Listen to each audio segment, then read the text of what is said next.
Jovan Buha! Buha! Yo, I'm Jovan Buha, NBA reporter for Buha's Block, and welcome to another live show. Just got back from Crypto.com Arena, where the Lakers won 107-98 in Game 1 to take a 1-0 series lead. Shout out to the chat. Shout out to everybody. Not sure what happened on the first stream, but we are going to pretend that did not happen and move forward. Take two. Lakers did not need a take two tonight, though. They led this game nearly in its entirety, wire to wire. They led for 93% of the game. And of note, the team that wins Game 1 in a best-of-7 series goes on to win the series almost 80% of the time.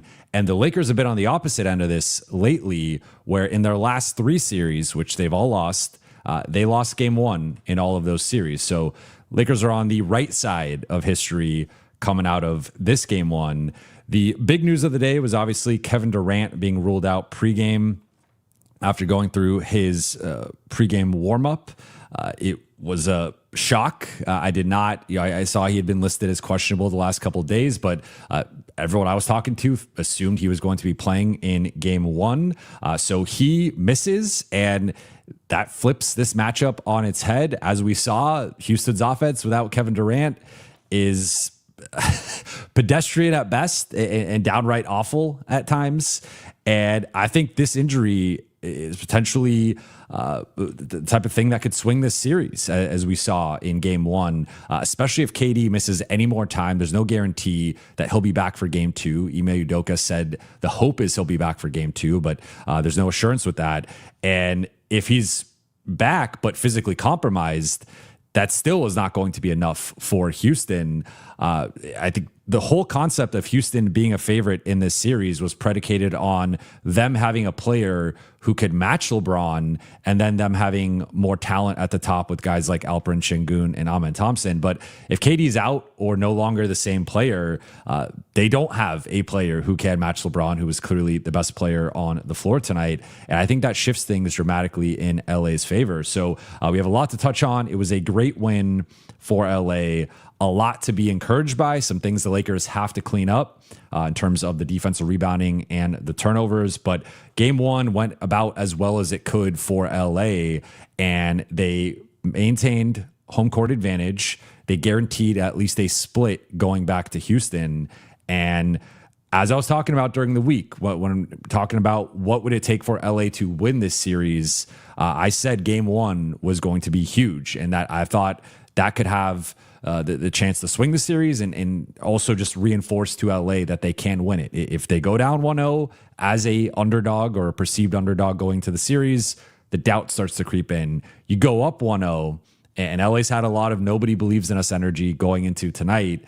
That just fuels that. And again, at least splitting 1-1 without Luka and without Austin Reeves is a win, in my opinion. And if Kevin Durant doesn't play in Game 2 or is compromised, I think the Lakers could very well go to Houston up 2-0. Like, I would favor them if Kevin Durant misses another game, I would favor the Lakers in that game. But a lot to touch on. Shout out to the chat. Appreciate you all. Appreciate the patience, and apologies for those who sent in a super chat and I missed it. If you drop it in the chat, I will do my best to find it. If you are one of those, I apologize. So let's get into it. Buha's big picture is Houston. You have a lot of problems, and I'm recycling a big picture takeaway I had from earlier in the season when the Lakers played the Rockets and beat them in Houston. But some wild stats coming out of this game. The Lakers only attempted 66 field goal attempts, which is the fewest. This blew my mind. The fewest amount of field goal attempts that a team has attempted over the past 3 seasons in the regular season and the playoffs. So the Lakers had the fewest score. I mean, now granted, they had 26 free throw attempts, so they did have plenty of scoring opportunities. But just from a raw field goal attempts perspective, the fewest shots a team has attempted over the past 3 seasons. So you hear that and you would think, oh, well, Houston won the game. Then you also look at Houston attempted 93 shots, 27 more shots than the Lakers. They had 7 fewer turnovers, 13 compared to 20, and 21 offensive rebounds. So if I told you nothing about this game, about who won or that KD was out, and I just told you Houston attempted 27 more shots than the Lakers, they won the turnover battle by a decent margin. I mean, 13 to 20, that's a pretty big gap there. And they had 21 offensive rebounds when all week, the 2 things the Lakers kept hammering home from JJ and his media availability at practice to any player who we spoke to this week, everyone to a man said offensive rebounds and turnovers are the key to the series, are the key to us winning, are the key to us being competitive. And the Lakers, frankly, did a poor job in both regards. And yet they still won this game. They got dominated in the possession battle and they still won this game. So like that immediately to me is a red flag for Houston and a green flag for LA, because I would be surprised if the possession battle is any wider, like the gap between the 2 teams is any wider than it was this game. I would be like 21 offensive rebounds is about as many offensive rebounds as you can grab in a game. Like I know it's not a record, but I doubt the Lakers give up more offensive rebounds than they did tonight. And I think the turnover battle will be tighter in future matchups. So, and then even if it's not, I doubt Houston's going to attempt 27 more shots than the Lakers. So Houston had several things that, despite losing KD and him being a late scratch, they had several things go decidedly in their favor. And it was not enough to make this game really that competitive. Like, again, there were some segments there late second quarter going into halftime. And, a little bit of the first few minutes of the third quarter, and Houston went on like a little run there to cut it to single digits at the end of the game when LA was up by double figures for a lot of the fourth. So like there was like 2-3 segments in the beginning of the game was competitive, but like in general, the Lakers controlled this game. It was not really in doubt.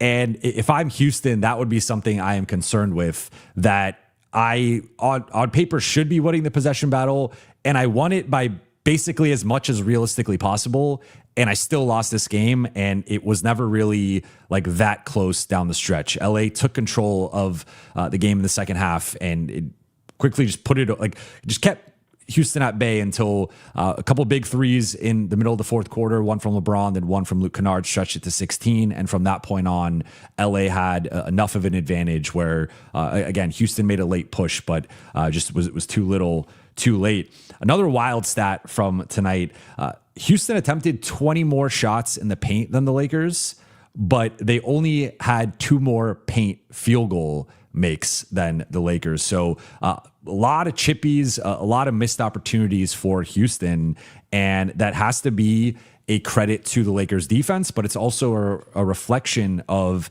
the limitations of Houston and their supporting cast.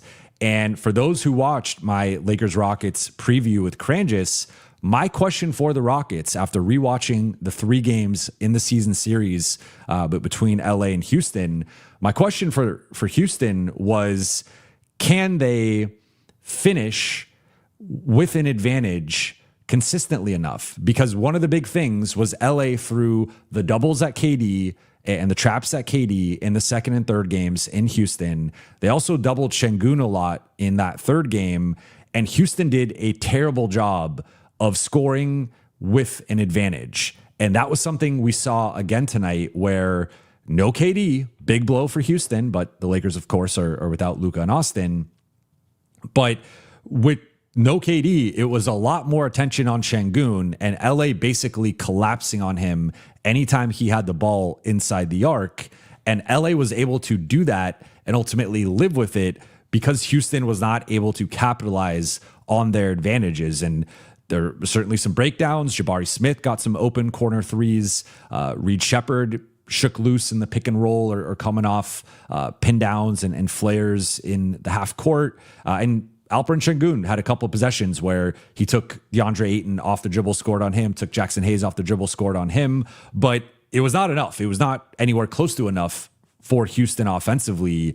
And I guess you could say like they're not going to shoot 38% necessarily again, if you want to be like an optimist on the Houston side. But I just thought they had so many things go in their favor and so many more scoring chances and opportunities than the Lakers. And the fact that they just could not execute would give me some pause from the Houston side. But taking a step back from that and flipping it more to LA side, I think one of the things that really was evident coming out of this game was LA's the smarter team and the team that I think from a tactical perspective has a real advantage in this series. I talked about it with Kranjus, and we also talked about it on Lakers Collective. I think JJ is a better tactical coach than Ime Udoka. And I thought that was on display throughout the course of the game. The Lakers looked like the more prepared team. They looked like they were a step or two ahead of Houston.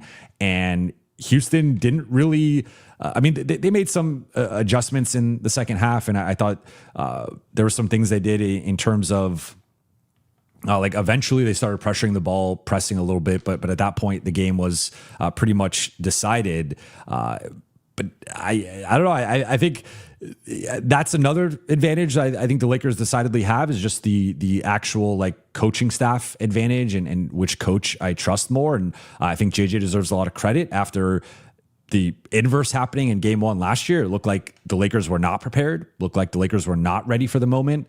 And they come out tonight and are clearly ready for it.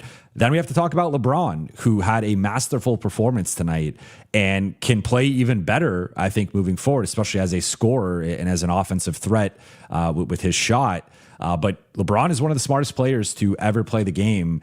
And just hearing JJ talk about him, hearing some of his teammates talk about him post-game, especially Marcus Smart, I was just hearing his preparation this week and the way that he views things differently from the regular season to the playoffs, even though he actually said earlier in the week he does not. But Marcus, who's gone against LeBron several times in the playoffs and talked about that throughout the course of the season, talked about, just this dude, like you see why playoff LeBron is playoff LeBron. Like there's a reason he has that moniker because of the way he thinks the game, the way he sees the game, the way he analyzes, and to what Marcus said, like the way he conserves energy with how he wants to attack and approach things.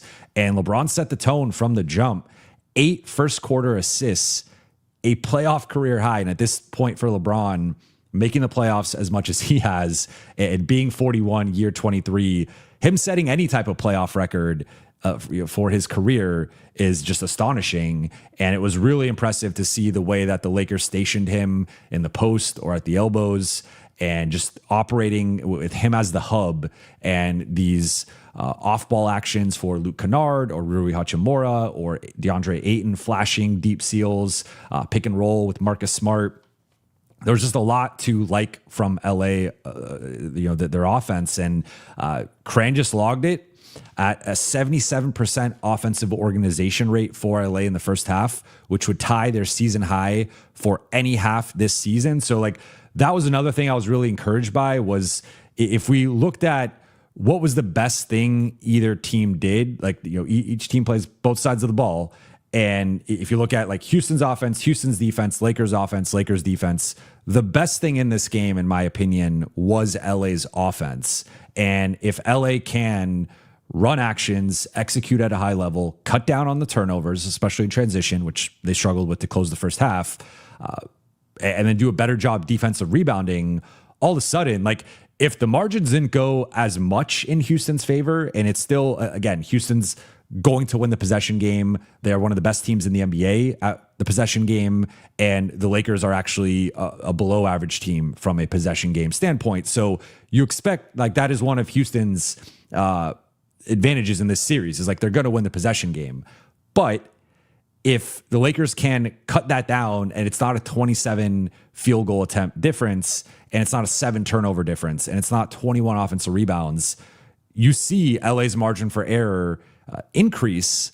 And if the Lakers rebounded the ball better tonight or took care of the ball better in terms of turnovers, they win this game by 15, 20 plus points. And that was really the margin there for them. So I think we also look at the defensive side. LA did enough, but between 15 stocks, including 8 blocks, LeBron had a nice block. Rui had a nice block. DA, Jackson, Marcus, like everybody, Jake, like everybody stepped up and made some big defensive plays. And like, certainly there were some things they got to clean up. I look at the 21 offensive rebounds. I also look at only 13 turnovers for Houston, despite missing KD. That number should have been higher.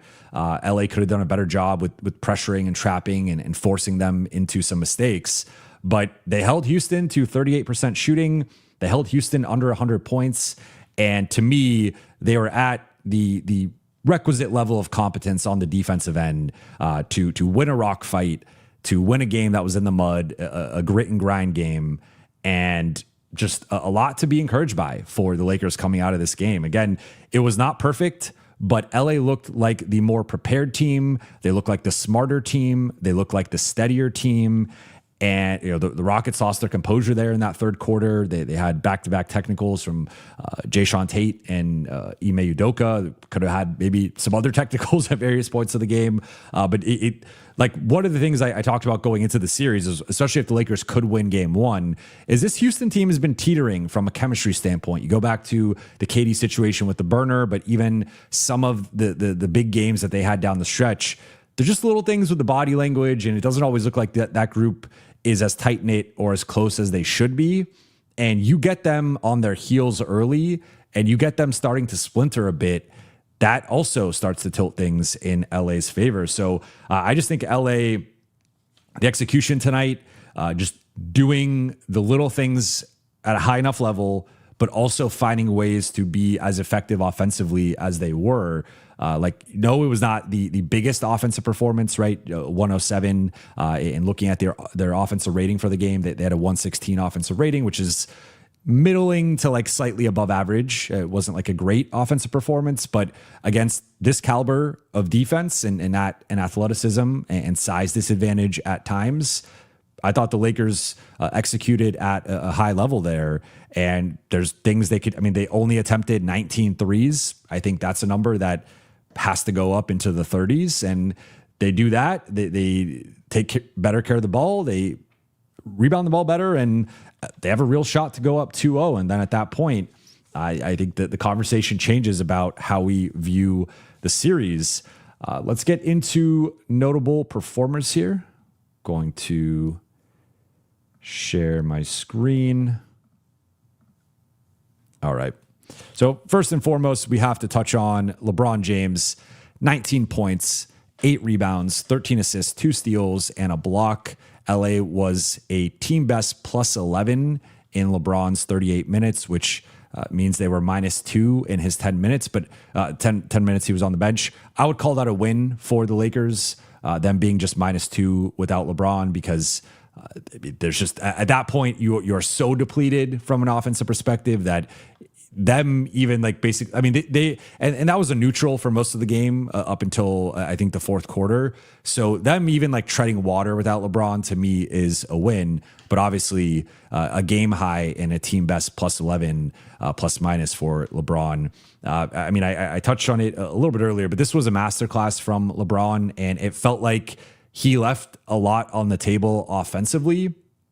Didn't feel like he was even exerting himself at his maximum effort yet, which again, if I'm looking at it from a Houston perspective, I would be afraid about that. But the 13 assists, 8 assists in the first quarter, I thought he did a brilliant job of controlling the game and finding cutters, finding flashers, finding weak side shooters, and just leveraging Houston's attention against him with doubles and shading over into creating for his teammates.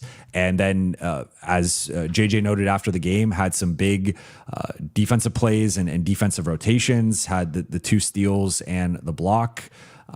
Really the only thing I could think of that LeBron could have done better tonight was actually just shoot the ball more.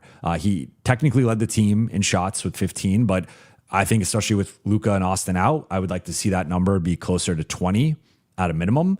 And also, I mean, I like that he only took a couple threes. Like the shot has been up and down. It's been overall trending in the right direction the last few months, but like it has not been a strength of his necessarily lately. So I like that he's leaning on the bully ball, the post play, and creating advantages inside out for LA's offense. And then I mean, the 2 free throws definitely could have gone to the free throw line more. And we saw LeBron's whistle, which had been like a little bit better lately, I guess return to form in a negative sense. But 13 assists to only 2 turnovers. Like LeBron was not the problem tonight from a turnover perspective. He did a great job taking care of the ball. And this is why, for many people, he is the greatest player of all time. And for the rest of everybody, basically the second greatest player of all time. Like this dude still at age 41 doing this against top 10 defense, top 8 defense, or actually I think they finished 6th technically. And there's some noise with that, as Crane just has noted, and he renoted it again on X, where from an expected defensive rating rank, they were the 18th defense post Steven Adams, but they technically ranked 4th. Still, I think Houston has the capability to be a top 10 defense and was for the season. It didn't matter against the 41-year-old in year 23. Just controlled the game, and I thought had some really big post baskets and a turnaround, had the 3, and just made big plays, big shots, big assists, big rebounds. LeBron was awesome tonight. And again, when we talked about the ways that LA can win this series, the first thing I said was LeBron has to be the best player on the floor. It cannot, like, I think that has to be indisputable. And it was tonight. And so you saw Lakers won. Then Luke Kennard, a playoff career high 27 points. I'm going to touch on Luke Kennard more in one of my takeaways, but let's just say the Lakers won that trade. It was clear they had won that trade a long time ago, even before he hit the game-winning shot against Orlando. But Luke Kennard, I don't want to say won the Lakers a playoff game, because it was a group effort. JJ deserves a lot of credit. LeBron deserves a lot of credit. And the entire starting lineup was in double figures. So I don't want to put that entirely on Luke Kennard. But he did lead the team in scoring. And he went 5 for 5 on threes. Just the 3rd Laker in Lakers history to go 5 for 5 on threes or better in terms of going like perfect on at least 5 3-point attempts, joining Byron Scott and Robert Horry. 9 for 13 overall from the floor. Luke's another one that I would like to see shoot even more. Like, he was stuck on 11 points. He had 11 points early. I forgot if it was through the first quarter or like early second. And he was stuck on 11 for like a quarter and a half there until he started to get going midway through the third again. So I think they could do a better job even involving him a little bit more. I would like to see that number creep up into maybe like the 15 to 17 field goal attempt range. But Luke was just incredible tonight. And he has, there has been the long-standing track record that shooters come to LA, and for whatever reason, maybe the lights are too bright, the pressure is too much, whatever it is, shooters come here and do not shoot well. And you look at the last few years, I'm not going to go through all the names, but there's been plenty of guys who have been elite 3-point shooters who have come to LA and not shot the ball well. Luke Kennard has bucked that trend, and Luke Kennard on the biggest stage under the brightest lights, game 1 as the number 2 option on this team, drops 27 points, goes 5 for 5 on threes, and just defensively, I mean, there's some stuff with the turnovers and transition that he could be better with. And at times, I think he continues to overthink things where it's like he just needs to shoot. If he's got a sliver of space, just shoot the ball. You are that great of a shooter, just shoot it. But they didn't target him as much as I expected. There was like a play early where Amen Thompson got him in an ISO, just drove by him, really glided by him, and got a layup. And outside of that, like they tried to target him. LA did a nice job countering that a little bit, but even then, I was surprised Houston didn't really go to that. But like Luke was, I think, the second best player for LA in this game, and he at least the second biggest impact, and he was just played 38 minutes. Like he was awesome. Then DeAndre Ayton dominating, 19 points and 11 rebounds. I would say won the head-to-head matchup against Alperen Şengün, which it's been a while since we can say he's won a head-to-head matchup against an all-star level center. But DA, 19 points, 8 for 10 shooting, was catching and finishing very well tonight. 3 offensive rebounds. LA only had 3 offensive rebounds as the team. They all came from DA. Led the team in rebounding, was tied for second in scoring with LeBron at 19, had a block. I just thought the engagement, the activity, the effort was at a very high level. And as JJ Redick said earlier in the week, when DA is playing great basketball, the Lakers are an elite team. And we saw the impact that he had.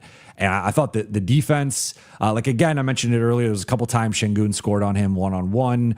I think he continues to sometimes be a little too low in drop coverage against specifically Reed Shepherd. Got a couple of jumpers up that I think he could have done a better job contesting. But that's really it. Like he played as close to a perfect game for him as possible. And the Lakers really needed that. And he was my X factor going into the series. I said that if DA can, I think I said 18 and 12 were the 2 numbers I threw out.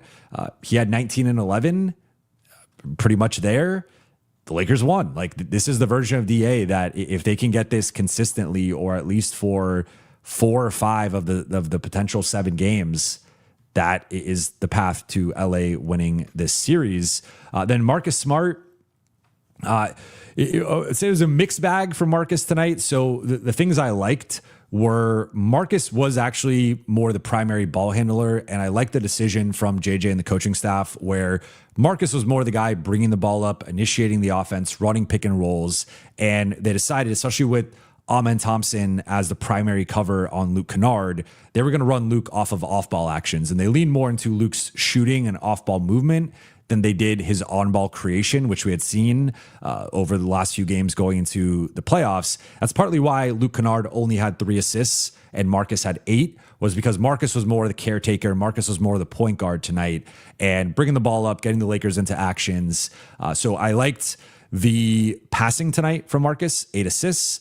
I like the defense from Marcus, 3 stocks, 1 steal, 2 blocks. I thought whether he was on Reed Shepherd or Amen Thompson or even switched on to Şengün, or Lakers are constantly switching. He was on different guys for various points of the game. But just overall, Marcus was Marcus from a defensive perspective.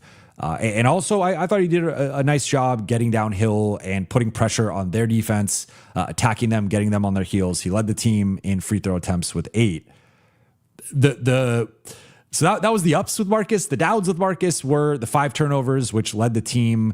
It was 25% of LA's turnovers. They had 20, and some of the shot selection, like we saw with Marcus, there's a little bit too much Marcus at times. And part of that's just the nature of who's out in LA needs to rely on him more. And if they are going to be guarding him with Reed Shepherd, as they were at times, or putting lesser guys on Marcus defensively, then the Lakers are naturally going to have to go and lean on Marcus more. They're also playing under him, daring him to shoot. He just went 1 for 5 on threes. So that's another thing, kind of partly with the shot selection. Inside the arc, he was 4 for 7. So over 50%, you take that for Marcus. But it was more so the threes and some of the shot selection there that I thought he could have been better. But overall, also of note, interesting, he was the only Laker with a negative plus minus tonight. And typically Marcus is the one leading LA in plus minus or among the top 2 or 3 guys on the team, -5 in his 34 minutes. Now, part of that was they staggered Marcus and LeBron a little bit, where Marcus was always on. Often Marcus and Luke were on when LeBron was off. So as I said, a little earlier, -2 in the 10 non-LeBron minutes. Part of that coincided with the Marcus minutes, and I think that influences plus minus a little bit. But I think he can clean up the turnovers. He had a couple late in that second quarter that were inexcusable in transition, and they're going to dare him to shoot. I don't think he's going to shoot 1 for 5 the whole series, but I think he can find a little bit of a better balance with some of the shot selection. But overall, the passing tonight, 8 assists, second on the team by a wide margin, did a nice job getting the Lakers into their actions. Then Rui, 14 points, 6 for 10 shooting, 2 for 4 on threes, hit some really big shots. Rui hit a lot of momentum shots. And also, got to give him credit on the defensive end. 5 stocks for Rui, led the group. 3 steals, 2 blocks. Now, could have done a better job on the glass.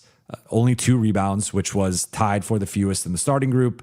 And you look at basically everyone that, outside of Jackson, everyone who is as big or bigger than Rui had several rebounds at a minimum. But like, that's just part of it. And Rui is good at boxing out and doesn't always corral rebounds that way. But, I think one tweak I'd like to see from the coaching staff, which I'm going to touch on some adjustments.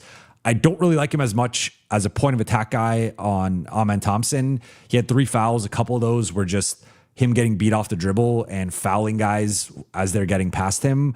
I liked him far more either as a roamer or maybe matched up with like a Jabari Smith or someone like that. But I think he needs to be more of an off-ball guy, not as much involved. And if they want to involve whoever Rui's guarding, then if it's a lesser offensive player, if it's they put him on Josh Okogie for some stretches of the fourth, then you live with that, because if it's Josh Okogie trying to screen for Reed Shepherd or Amen Thompson or Alperen Şengün, I'd much rather have that than some other combination of Reed and Alperen or Reed and Amen or Amen and Şengün. So I think I like Rui more and he backed it up with some playmaking. He had a couple of nice blocks at the rim and playing the passing lane. So Rui did his job tonight on both sides of the ball. I think the processing could be a little bit better with him. Like JJ talked about this a little bit after. Like he needs to shoot more, and he turned down. There was a couple possessions where he turned down open to semi-open looks, and it ended up leading to either a turnover or a lesser attempt. He's got to just let it fly. Got to have more confidence in his shot because he is such an elite shooter. But Rui did his job tonight. Off the bench, I thought Vando stood out on the defensive side and the hustle side as like he played well in the Christmas game. Did not play in the 2 games in Houston, if memory serves. He might have played like 1 shift or something, but I'm pretty sure it was a DNP CD in both Houston games. Tonight, hits a 3, 5 rebounds. And I really liked his minutes against Reed Shepherd. I thought that took Reed Shepherd out of his comfort zone because Reed was cooking for parts of this game. LA ultimately held him to 6 of 20 shooting, but there was a couple times he got into a rhythm, and most of those shots were threes. 5 of his 6 makes were threes. And a big part of that was LA going under or kind of botching the communication at the point of the screen, or it just being someone like Marcus who doesn't have enough size to net. Like, he's bigger than Reed, but he's not really going to bother or contest him to that degree, or to a certain degree. With Vando, it was different. Vando's enveloping him. Reed Shepherd's like, well, maybe estimate 6'2" if we want to be generous here. Vando 6'9", so you're putting a 6'9" athlete on Reed Shepherd. He's going to bother him. And I thought Vando was important in that fourth quarter and second half with his minutes against Reed. Now, offensively, we saw they could not care less about wherever Vando was on the floor. Both of his threes, he attempted 2 threes, made one of them completely wide open. Houston did not even bother to close out to him. And some of the limitations with him, like he was this safety valve offensively in terms of kind of flashing through the ball if there ever was a double or a trap or something. But then you just see it does not bother Houston's defense at all. And I think we saw some of the offense limitations with Vando in a playoff context of teams will completely sell out and just ignore him in almost to a disrespectful degree.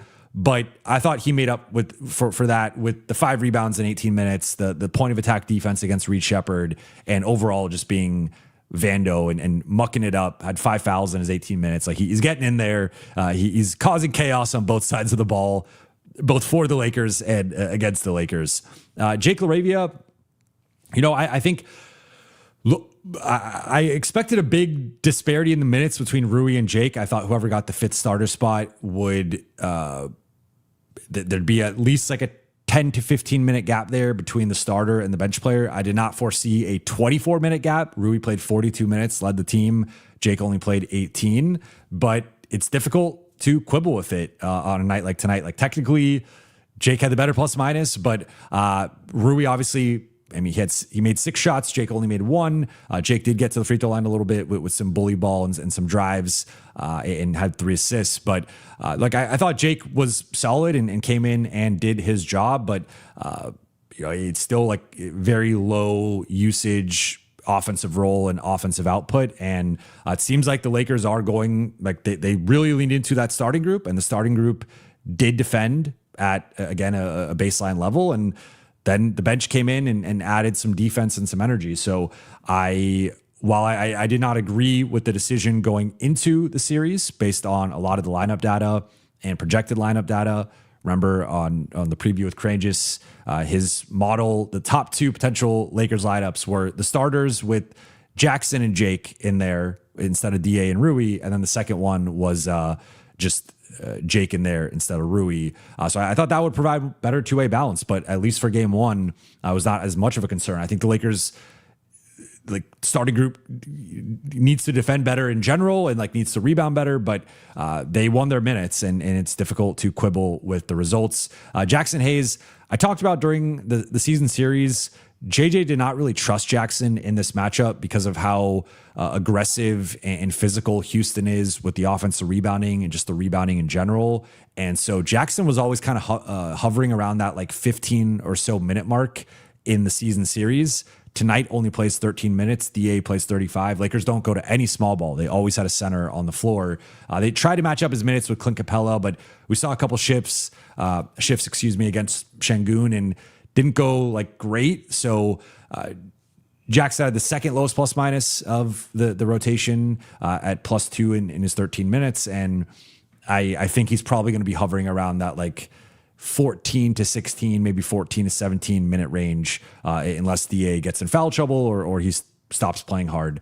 And then Bronny came in, played 4 minutes to start the second quarter. He was the 9th man tonight, which we had kind of expected based on the way that JJ had been deploying the rotation lately. However, it did not go well. He picked up a couple fouls, also had a really bad turnover to LeBron, was trying to make an entry pass on the right wing and just threw it out of bounds. So he had a quick hook with that, did not return. So they tested out Bronny. I think it is time to move in a different direction with either Maxi Kleba or Nick Smith Jr. I think I would lean Nick Smith Jr.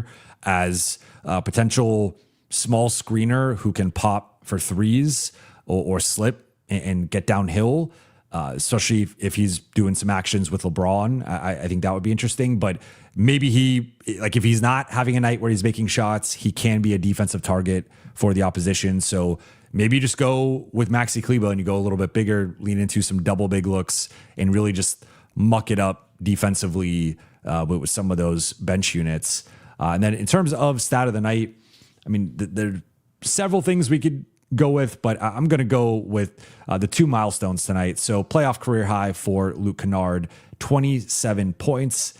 It was not something I expected to ever say, but Luke Kennard played the best game, his best game as a Laker for sure. And then a career high 8 assists for LeBron James in the first quarter, which I think really set a tone for the game for LA's offense. That was their best offensive quarter of the game. They scored 33 points. And also, again, anytime LeBron is breaking it's one thing when he continues to ascend up certain lists because there's a volume element of just his longevity and how many games he's played. But when he's breaking his own records, and LeBron has had plenty of big assist nights and big assist quarters, but for him to break his own playoff record for a quarter, just a testament to his greatness and his longevity. Now, in terms of Game 2 adjustments, going to roll through several of these. Now, I've not rewatched the game yet. I rewatched some clips here and there, but I've not done my full rewatch. So we'll be going, probably try to go live on Monday at some point. We will be doing Lakers Collective. Maybe I go live tomorrow. I'm not sure. Got to still figure that out. But going to rattle through some notes, some things that stood out to me. So I think Rui should be added to the non-LeBron minutes. And I know JJ's trying to be careful with staggering the starters too much, but he already went with Marcus and Luke. I think they could use Rui as well because one of the non-LeBron groups was Marcus, Luke, Jake, Vando, and Jackson. And that's just not enough offense. Yes, that's a big defensive energy front court, but you need more. Like you need at least a third reliable shooter / finisher out there. And so whether that's maybe DA instead of Jackson, and you lean a little bit more into DA in the post or some of those deep seals, or I think more realistically, you just put Rui in there either for Vando or for Jake. I think you should have your three best perimeter scorers, playmakers, etc., in the non-LeBron minutes to tread water a little bit better than they did tonight. Because I thought the non-LeBron offense overall was a bit rough. I also would like, as I mentioned earlier, Rui not on Amen Thompson as the primary matchup. I mean, it also depends what happens with KD and when he returns. But I think you got to go Marcus on Reed. I think you go Ayton on Şengün. Those two are easy. Then Luke on Okogie to kind of hide him. I guess I liked LeBron on Amen during the season series. Now, maybe you want to be careful with LeBron and asking him to do too much defensively, which is where they leaned into Rui. But I don't know. That's a tough one, and it gets tougher if you add in KD instead of Okogie. Now all of a sudden, although maybe it's instead of Reed Shepherd, we'll see what they do. Now all of a sudden, you have some tough decisions to make because I wouldn't love Luke Kennard on Reed Shepherd, but I think Lakers got to figure that out because I don't love Rui as a point of attack defender against the ball handler, and I thought he had some mixed results tonight. Then I think the Lakers got to be careful with helping off of Jabari Smith Jr. He went 3 for 9 on threes, but he had a bunch of good looks, and I think this is going to be one of his worst, if not his worst, shooting performances of the series, especially on open to semi-open threes. So I think they got to do a better job with him specifically. Josh Okogie, I know he shot the ball well as a starter and over the last couple of months. I'd be okay with testing his shot. Amen Thompson, shoot your heart out. Jayshawn Tate, Tari Eason hit both of his tonight, but he's been in a prolonged slump. Like Aaron Holiday, like there's guys you can help off of in Houston's offense. Alperen Şengün, if he wants to step out, shoot threes, he went 0 for 2. Jabari Smith and Reed Shepherd are the two guys you do not want to get in any rhythm offensively in general, but specifically beyond the arc. So those would be the two guys. I thought they did a better job against Reed. It was more some of the ball screen stuff where they botched it, but those are the two guys you cannot allow to come off pin downs, flare screens, or just park in the corner and get as many open looks as the Lakers collectively gave them tonight. Like they went 8 for 23 on threes. That easily could have been 11 or 12 for 23. And now we're talking about potentially a different game. I think along the lines of talking about who should be guarding Reed, I think Marcus and Vando have to be the two primary guys against him. And anytime it's not Marcus, it should be Vando. Now, the Lakers are going to switch a lot, so that complicates that. But they mixed in some zone and stuff. But I think as a primary guy, at least, it should be Marcus or Vando. Those are the two best point of attack defenders. I mentioned it. I think they need to figure out a ninth man. I don't know if 8 guys and playing the starters as much as they did is going to be sustainable. Now, eventually, if Luka or Austin comes back, that will shift the rotation. But I would like at least another audition for someone, whether it's Maxi Kleber or Nick Smith Jr. But again, I think Nick Smith Jr. could make some sense with his shooting.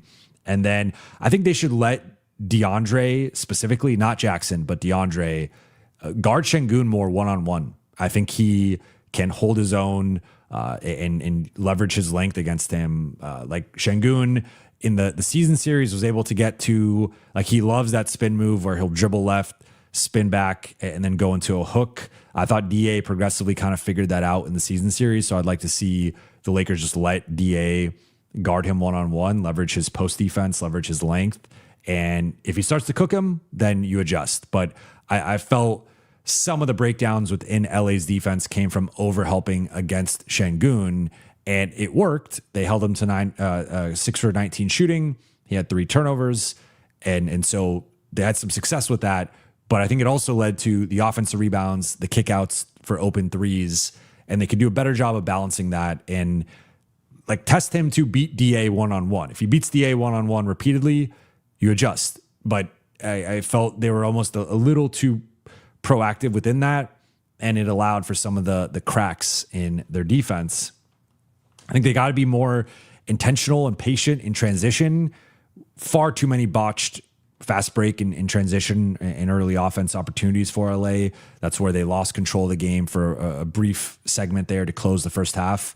Gave up an 8-2 run to close the first half. And they had 5 scoreless possessions there. I think it was 3 turnovers and a couple of rushed shots. So they got to do a better job in terms of overall, I would give them probably a B plus, A minus in terms of their shot selection and sort of overall offensive control. So we're more so talking about like marginal improvements here, but that to me led to a good chunk of their 20 turnovers, and they could be better with that. And then I think, as I said, like I would love to feature LeBron and Luke a little bit more offensively. And can Luke get to 15 plus shots? Can LeBron get closer to 20 shots? I think like everybody shot reasonably well tonight. Lakers shot 61% as a team. I mean, they've had games like that, so I don't want to say it's entirely unsustainable, but I don't expect them to shoot 61% for the series. I expect Houston to be more aggressive defensively and try to dictate the terms of engagement a little bit earlier in the game. So, like at least with the starting group, one of those guys is going to have, whether it's Rui or DA or maybe Luke or Marcus, whoever, is going to have a more inefficient night to some degree in game 2. I would like to then lean more into LeBron. Like if you could get everybody in that 15 to 20 range, everybody's in 10 to 15 shots and everybody's happy, that's great. But I think starting in game 2, the Lakers need to intentionally get LeBron in spots to score more. And of course, they're going to double shade over. He's going to pass out of that because that makes the most sense. But I just think that would be one of my points of emphasis for LA is like LeBron having 19 points on 15 shots. I would like to see that number 25 plus in terms of points and 18 at a minimum, but likely closer to 20 in terms of shot attempts. But otherwise, I mean, I thought LA did a lot of good stuff with their help. We know that they like aggressively helping in the gaps, aggressively shading over. Houston did not. Like, there are some things that if I'm LA, I just want to keep testing Houston of like, can you adapt and can you make us pay for how we're going to guard you?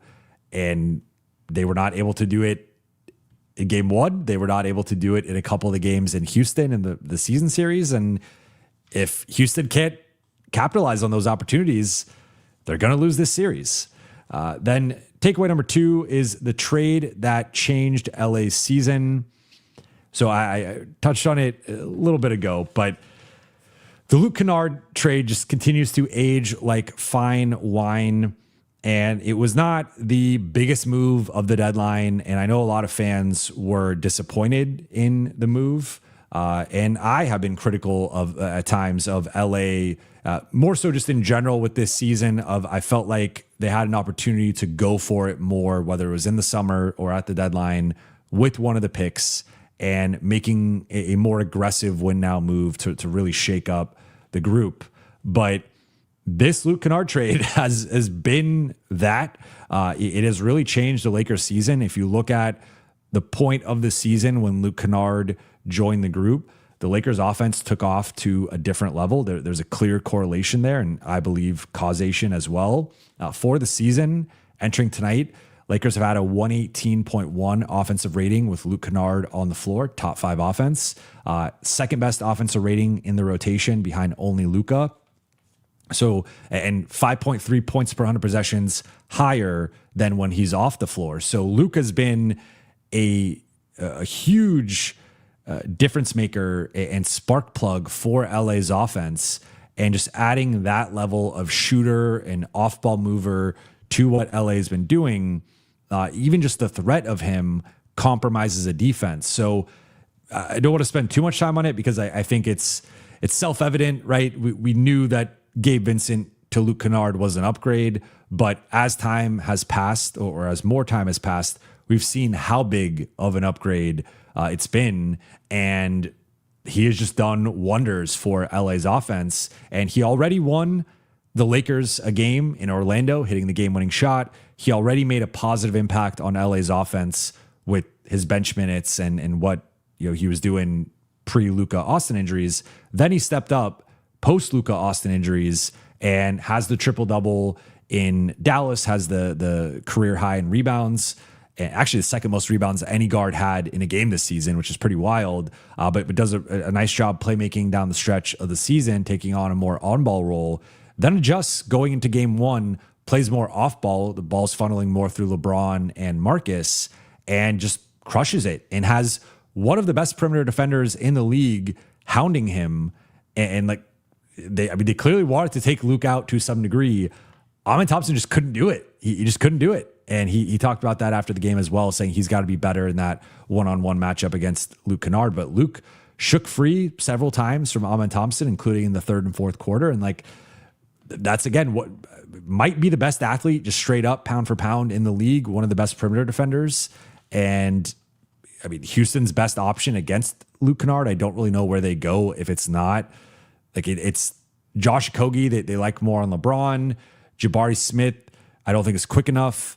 Tari Eason maybe might be like the second best option, but I still think Amen Thompson's a little slimmer and quicker and like more suited for that matchup.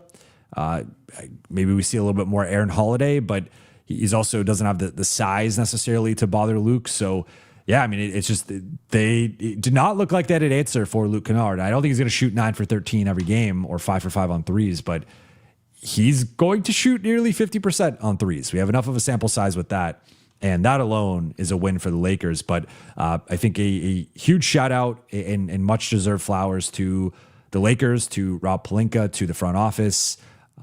I mean, this was just a great trade that keeps getting better, and it flew under the radar for a lot of people. I think not for Laker fans, but just like from a national conversation perspective, the Lake, a lot of people were just like, it's a nice trade, whatever. But we've seen like Luke has been a difference maker, and now he could lay 4 stinkers the rest of the series, and wouldn't really matter to me. Like, he helped the Lakers win a game. He was the leading scorer, and I think he's making himself some money going into this offseason, which will also be an interesting subplot to all this for the Lakers and their offseason agenda. And then takeaway number 3, final thing here, just our first look at the playoff rotation. So JJ talked about going with 9 guys.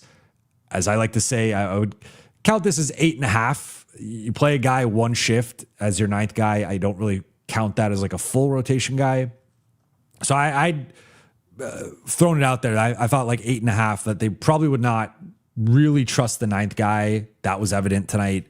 But a lot of heavy minutes for the starters. Not one bench player played 20 minutes.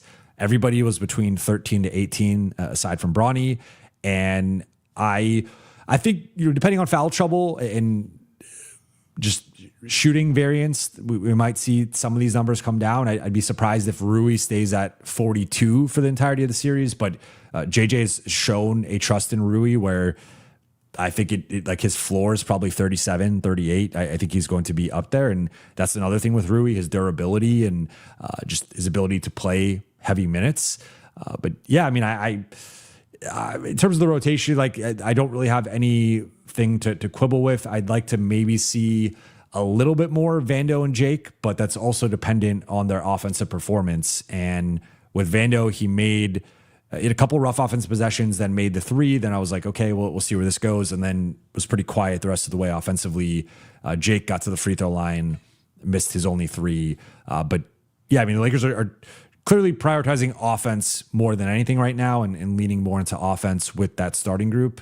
But I think, especially if Kevin Durant returns, I mean, I think he's going to return. It's just a matter of when. Is it game 2? Is it game 3? If it's game 3, he gets nearly a week and a half off, but I mean, Houston could be down 2-0 at that point. But I think if KD returns and is playing high 30s, if not around 40 minutes, you're going to see Jake and Vando have to play more. I think those are LA's 2 best options against him outside of Marcus, but I also think they're going to need Marcus on potentially Reed or Amen. So Marcus might be deployed in other ways, or at least in other ways when Vando and or Jake is on the floor. So I think for now, this seems to be the most logical rotation. Of LA was almost like, let's just outscore them and play a baseline level of defense. And that's what they did. With KD back in the fold, there needs to be a lot more attention on KD. And I think that primary matchup is going to matter. And that's where you might see a little bit more Vando or Jake. But I don't really see the rotation changing like that much in terms of, I could see those two guys go up in minutes. Maybe Jackson goes up depending on how DA is playing. But I think this is the proper 8-man rotation. And I think JJ and the coaching staff did a good job with that. But with all that said, let's get into the Q&A here. Shout out to the chat. Shout out to the late night gang. Jay, a.k.a. Jamie, not Jay Earth, met him at the game tonight, pregame. He shouted me out on the Discord, and I saw him and I met up with him. So that's another way. If you want to get in touch with me, join our Buha's Block Discord. And that's a way to message with me and get my attention, especially if you're at a game. But Jay notes, it was great to meet you, Jovan. The crowd was electric tonight. Bronze passing, Luke shooting. Oh, and he ain't no Clint Capella, LFG. Yes. Yes on all fronts. And I'm not going to mention this person because I don't like mentioning conversations with people if I didn't get their consent. But I was talking with another media member at the game, and they noted, they were like, this crowd feels like better than any crowd I can remember over the last few years. And I was like, one, yes, this is true. The crowd was great tonight. Two, the Lakers have not performed well in their last 3 playoff series. They're 2-12 in their last 3 series. And so if you've been at those last 3 series, like the Minnesota game 1, that game was shaky from the jump, and it started to be like Minnesota was in control. Game 2 was a great crowd, and Lakers obviously won that game. And then game 5, Minnesota comes out, it kicks their butt again. So there's not been a lot to cheer for, to be completely honest. Like in recent Lakers home games, just in terms of the Lakers have, whether it's been Denver or Minnesota, they have often lost, with the exception of one of the games, game 2, and then in the Lakers Nuggets series that went to 5. So like Lakers fans have not had a lot to cheer on. The team has not performed as well in the playoffs lately, or at least like very recently with the last 3 series and back-to-back first round exits. So yeah, I mean, I thought the crowd was incredible tonight. I think the crowd, there's been a lot of talk about like, how's the crowd? And I think the crowd has, especially like March, what was a great run. And when the Lakers are playing well, like the crowd is great. And even when they're not, I think that the crowd is underrated. But the Lakers had some weird home losses this season. And like when that happens, you're not cheering when you're losing, right? You are trying to galvanize the group. But yeah, the crowd was incredible tonight, very electric. And I thought really gave the Lakers a boost. And LeBron's passing, Luke's shooting. And yes, we can officially put the DeAndre Ayton, Clint Capella comparison to rest. Rhymes Trucking, thank you for the super chat. Lakers in 6. Hashtag LLTK. I don't know what that hashtag means, but Lakers in 6. Look, for some of you who watch some of you are aware, you probably say a good chunk of you who listen consistently. My official series prediction was Rockets in 6. And I did say I thought they were going to split the 2 games in LA. I thought they would lose the 2 in Houston, win game 5, and then lose in 6 in Houston. But that was, I qualified it with like aggregating. I think maybe Luka or Austin comes back for like game 5 or something, and that gives them like a boost, and then they go to Houston and probably lose. I will be completely honest here. I do not feel good about that prediction in a positive sense for the Lakers. I think the KD injury flipped things. I don't know what happens today if KD plays. I do think the Rockets offense looks better. Now, could the Lakers have, maybe some of the margin stuff isn't as decisive with KD out there compared to some of their, they're playing their Banshees more with KD not out there. So you get more minutes for Tari Eason and Jayshawn Tate and some of these guys. So is that maybe they're scoring more consistently or more effectively, but the margin is closer, and maybe that is how the Lakers kind of make up that gap of Houston having a more reliable offensive threat. But I mean, if you told me, like, I made my series prediction on Wednesday before the KD news came out, and it was actually like right after we did the show, it came out. Like, that was the first thing I saw on X was KD's now questionable. And I was like, okay, I don't think he's going to miss the game, but like, that's something. If you told me going into the series that KD was going to miss at least the game and potentially have more games in jeopardy, I would have probably gone Lakers in 7. I think that would be my updated prediction right now. Would be, I think we'll see what happens with KD and where things go. But I do like, for me, there are some games for me that are almost like transformative and matter more than the actual result. And like, I think the inverse of this was game 1 against Minnesota. Like, game 1 against Minnesota, I lost a ton of confidence in the series for the Lakers. And it was like, this is going to be a really tough series. And they did bounce back with game 2, and they were in game 3 and game 4 down the stretch and could have won either one of those games. So that series could have gone much differently. It did not. But game 1 was like, yeah, this team's punch is pretty good. And I think this is like the inverse of that, of actually, because I talked about, like, we just have not seen this Lakers group against a good team. They played Dallas, who had lost 13 straight home games or something crazy like that, had not scored as many points as they scored against the Lakers in 6 weeks. They played Phoenix and Golden State without half their starters. And then they played Utah, who has been tanking for 3 months. Like, we had not seen, and then OKC, but no LeBron. And like, yeah, they got their butts kicked, and it's OKC. But we had not seen them against a good team, and I'd wanted to see that. And now after seeing it, I'm like, well, they held their own. And like, there were certain things that I thought Marcus and Luke would have a tougher time against Houston's defenders. Luke cooked Amen Thompson, and then Marcus Smart got in the paint a lot, created really good opportunities for guys, kickouts, dump offs, entry passes. So, Lakers in 6 is very much in play. It also depends on when do Luka and or Austin return? What do they look like? Are they on a minutes restriction? What can they do physically? Luka did rejoin the team officially today. He returned to LA yesterday. He and JJ spoke, and then Luka joined the team today before the game, and he and JJ caught up pregame. But Lakers in 6 is very much in play. Again, I think my updated prediction based on the KD information and how game 1 looked, I would probably go Lakers in 7 right now. But I mean, if Houston can't score out of advantages, which they just have not been able to do for 3 straight games against the Lakers, is it Lakers in 5? Like, I don't know. I mean, I think anything's on the table. But yeah, right now, I mean, the case, because I don't know. To be clear, I have no idea what's going on with KD in terms of like the timetable, but he has a couple days off here. But Ime Udoka said pregame that it's some patellar tendon stuff above his knee. It's not just his knee, and that it's actually not like, if it was just a bruise or pain, he could have played. It was actually like the mobility with KD and his knee and the range of motion.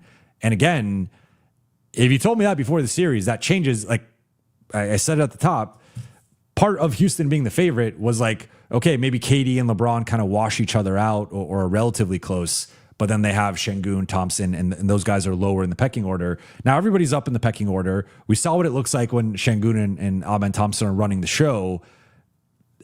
And yeah, I mean, I would, if you told me KD's out the rest of the way, I would easily favor the Lakers.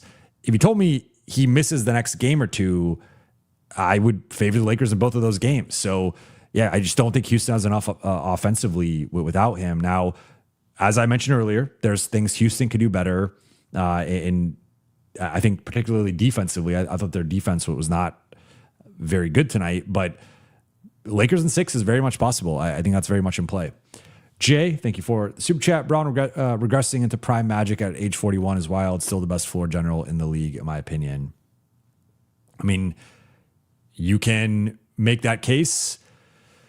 I think from a pure passing perspective, he's one of the best passers of all time. He's in that Magic level conversation. I would throw Jokic in there as well. But with LeBron, it's a little bit different because he's still more athletic and mobile than Jokic. So he can do some things that Jokic can't do just with his speed and athleticism, even at 41. But yeah, I mean, he's on the short list of, I mean, he's still easily a top 5 passer in the NBA, just in general. And when you say floor general, it's more than just passing, because I think that's like, it's offensive organization. It's getting certain guys touches in certain spots. Like I think the default perception of floor general is just like a passer, basically a distributor, right? And that's a big part of it, but there's more to it than that. I think it's also dictating the flow offensively and just warping the floor to your team's strengths and advantages. And I think LeBron does that still just about as well as anyone. So yeah, I mean, he's in that conversation for sure. An NBA enjoyer, thank you for the super chat. I was going to ask about DA. He's referencing my. So I'll admit I had a funny moment post game with JJ, but I'll get to the rest of your question first. Brate clutching with the last JJ question. How about the man of the mirror? The man of the mirror. We have a series. Also, nice JJ answer, bro. Thank you. So the funny thing with this was I'm not going to say the PR person, although they're probably listening to the show, but I raised my hand to ask JJ a question. This was toward the end of his press conference. And typically I get a look of acknowledgement, like, yes, you're going to get your question asked. So then I'm aware of that. And I was the last question of JJ's presser, and the question before me was about DA, and JJ gave a very brief answer on DA, just very direct answer. And I admittedly started to mentally like check out and go to a different, and like start thinking about the show and how I was going to structure things and what I wanted to talk about. And then the last question gets kicked to me. And then I thought the question was about DA, but I wasn't quite sure. So then I was kind of like, you don't like being in that situation where like the worst thing to do is to ask a question that has already been asked. That's like one of my biggest pet peeves. So I was like, I'm 90% sure that they just asked about DA, but I'm not 100% sure. So then I kind of gave JJ the out, and I was like, I was going to ask about DA, but you just talked about him, hoping that I was right. I just took like a shot in the dark there. And then he was like, okay, is like, do you got anything else you want to ask? And kind of put it back on me. And I was like, all right, JJ, like, get a little spicy there, but I'll give you a question. So then I asked about the offensive rebounding and how it had been such a point of emphasis. At the same time, JJ acknowledged a couple times this week that you can't, like, they're going to get offensive rebounds. You can't stop it, but just what he thought overall about the total amount of offensive rebounds they had, and if there were things he feel like they could do better in that regard. And he did note that, yes, like 21 is a big number. They had a lot of offensive opportunities, but he also thought they did a good job stopping them in the paint. And you look at the field goal percentage or just their paint finishing, that the Lakers did a good job of at least disrupting them in the paint and not letting them capitalize, which I think is a fair point. Got to be better than 21 offensive rebounds, but yeah. So it kind of caught me in a compromised position, but it's all good. It was a fun moment. Cammy, thank you for the super chat. Post KD, can Amen and Şengün really be the core? This is a great question. So it's funny because despite picking the Rockets to win the series, I've said before, I'm not really a Houston guy. I don't like watching. I think they play an ugly brand of basketball, and it inevitably turns into a rock fight where you're just in the mud, and like, it could be fun occasionally, but watching 7 games of that potentially would not really be fun. And if the Lakers were healthy, I think some people would still have picked the Rockets, even if the Lakers had Luka and Austin. I don't think it would have been close. I've said I would have picked the Lakers in 5, and honestly, with it leaning probably more toward a 4-game series than a 6-game series. But part of that is just because I don't really trust a lot of Houston's collective basketball IQ and the decision-making, the processing, and their ability to execute out of advantage. But yeah, I mean, I think there's some open-ended questions with their young core. Like, I think you could throw Jabari Smith in here as well. Like, I think each of those guys is a starter on a good team, is a starter on a contender, but they have some flaws that they just haven't quite been able to, I think Şengün has made some progress offensively, but he hasn't quite become that bona fide go-to number one option. I think right now he's somewhere between a number two, like maybe even a number three, but at best a number two. And I think the hope for him was to be a number one. With Amen, there's obviously the shooting. Now he makes up for that in a multitude of ways with the defense, the rebounding, the motor. He has improved as a ball handler and a passer, but it's just, I think the issue with some of their young guys is like they have real limitations that you have to, like almost debilitating limitations in some regards. With Amen, it's like the shooting, you now have to have a certain amount of shooting around him to offset his shooting limitations. With Şengün, it's the defense. You have to put an army of athletic defensive-minded wings and size around him to offset his defensive limitations. With Reed Shepherd, same thing. He's and like I do think there's a limitation to Reed and Şengün together. Just you can't really have a 6'2" small point guard who could be exploited in the post and mismatches, and then also have a slow-footed defensive center who could be exploited in the pick and roll or off the dribble. That combination just doesn't really work. Then Jabari Smith Jr., I thought what are the underrated like momentum swings in the game? I'm pretty sure this was the second quarter. There's a turnover. Jabari Smith gets out in transition. He's got a one-on-one against Luke Kennard. He picks up his dribble, clearly has no intention of actually driving like into Kennard or trying to get past Kennard, trying to finish, picks up his dribble, kicks the ball out. It's a 3-on-1 fast break. Kicks the ball out to Amen Thompson, who's at the left wing. So Jabari Smith is passing up a potential layup or floater over Luke Kennard to kick the ball out to Amen Thompson, who then, to his credit, puts the ball on the ground and throws a lob to Josh Okogie, who's on the opposite wing, slashing to the basket. And he misses a layup lob attempt. And that's the limitation with starting Okogie. He's just very low floor offensively. But that sequence to me was an indictment of Jabari Smith and his inability to dribble the ball at a certain level. And like, that's just one of the limitations of his game. Like he is not someone you really want bringing the ball up the floor, initiating the offense. He's not someone you want dribbling through traffic or driving into a thicket of defenders.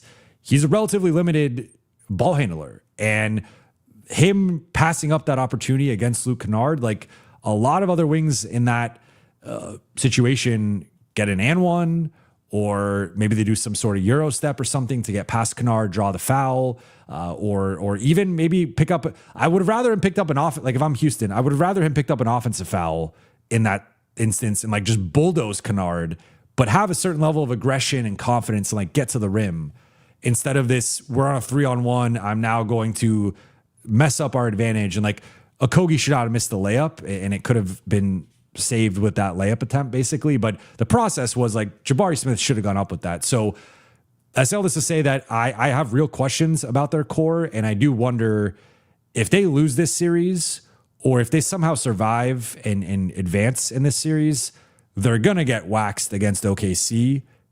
I mean, that's just going to happen. I think at that point, they have to have a real internal reflection about who they're keeping, who they're not keeping, and are they potentially a Giannis team, or are they a dark horse contender for another star? Like, maybe Orlando decides to shake things up and one of their, whether it's Franz or Paolo becomes available or something like that, just because, or maybe like some team will lose in the East earlier than anticipated and maybe have some guys up for trade potentially. And I think at that point, Houston has to explore some options, because the fact that they could not win, like they were still favored in this game. That for what it's worth, the line, it had moved from -5.5 to -4.5, and then I checked it after the KD news, and it only dropped to -2.5. Like it did not really move as much as you would have thought.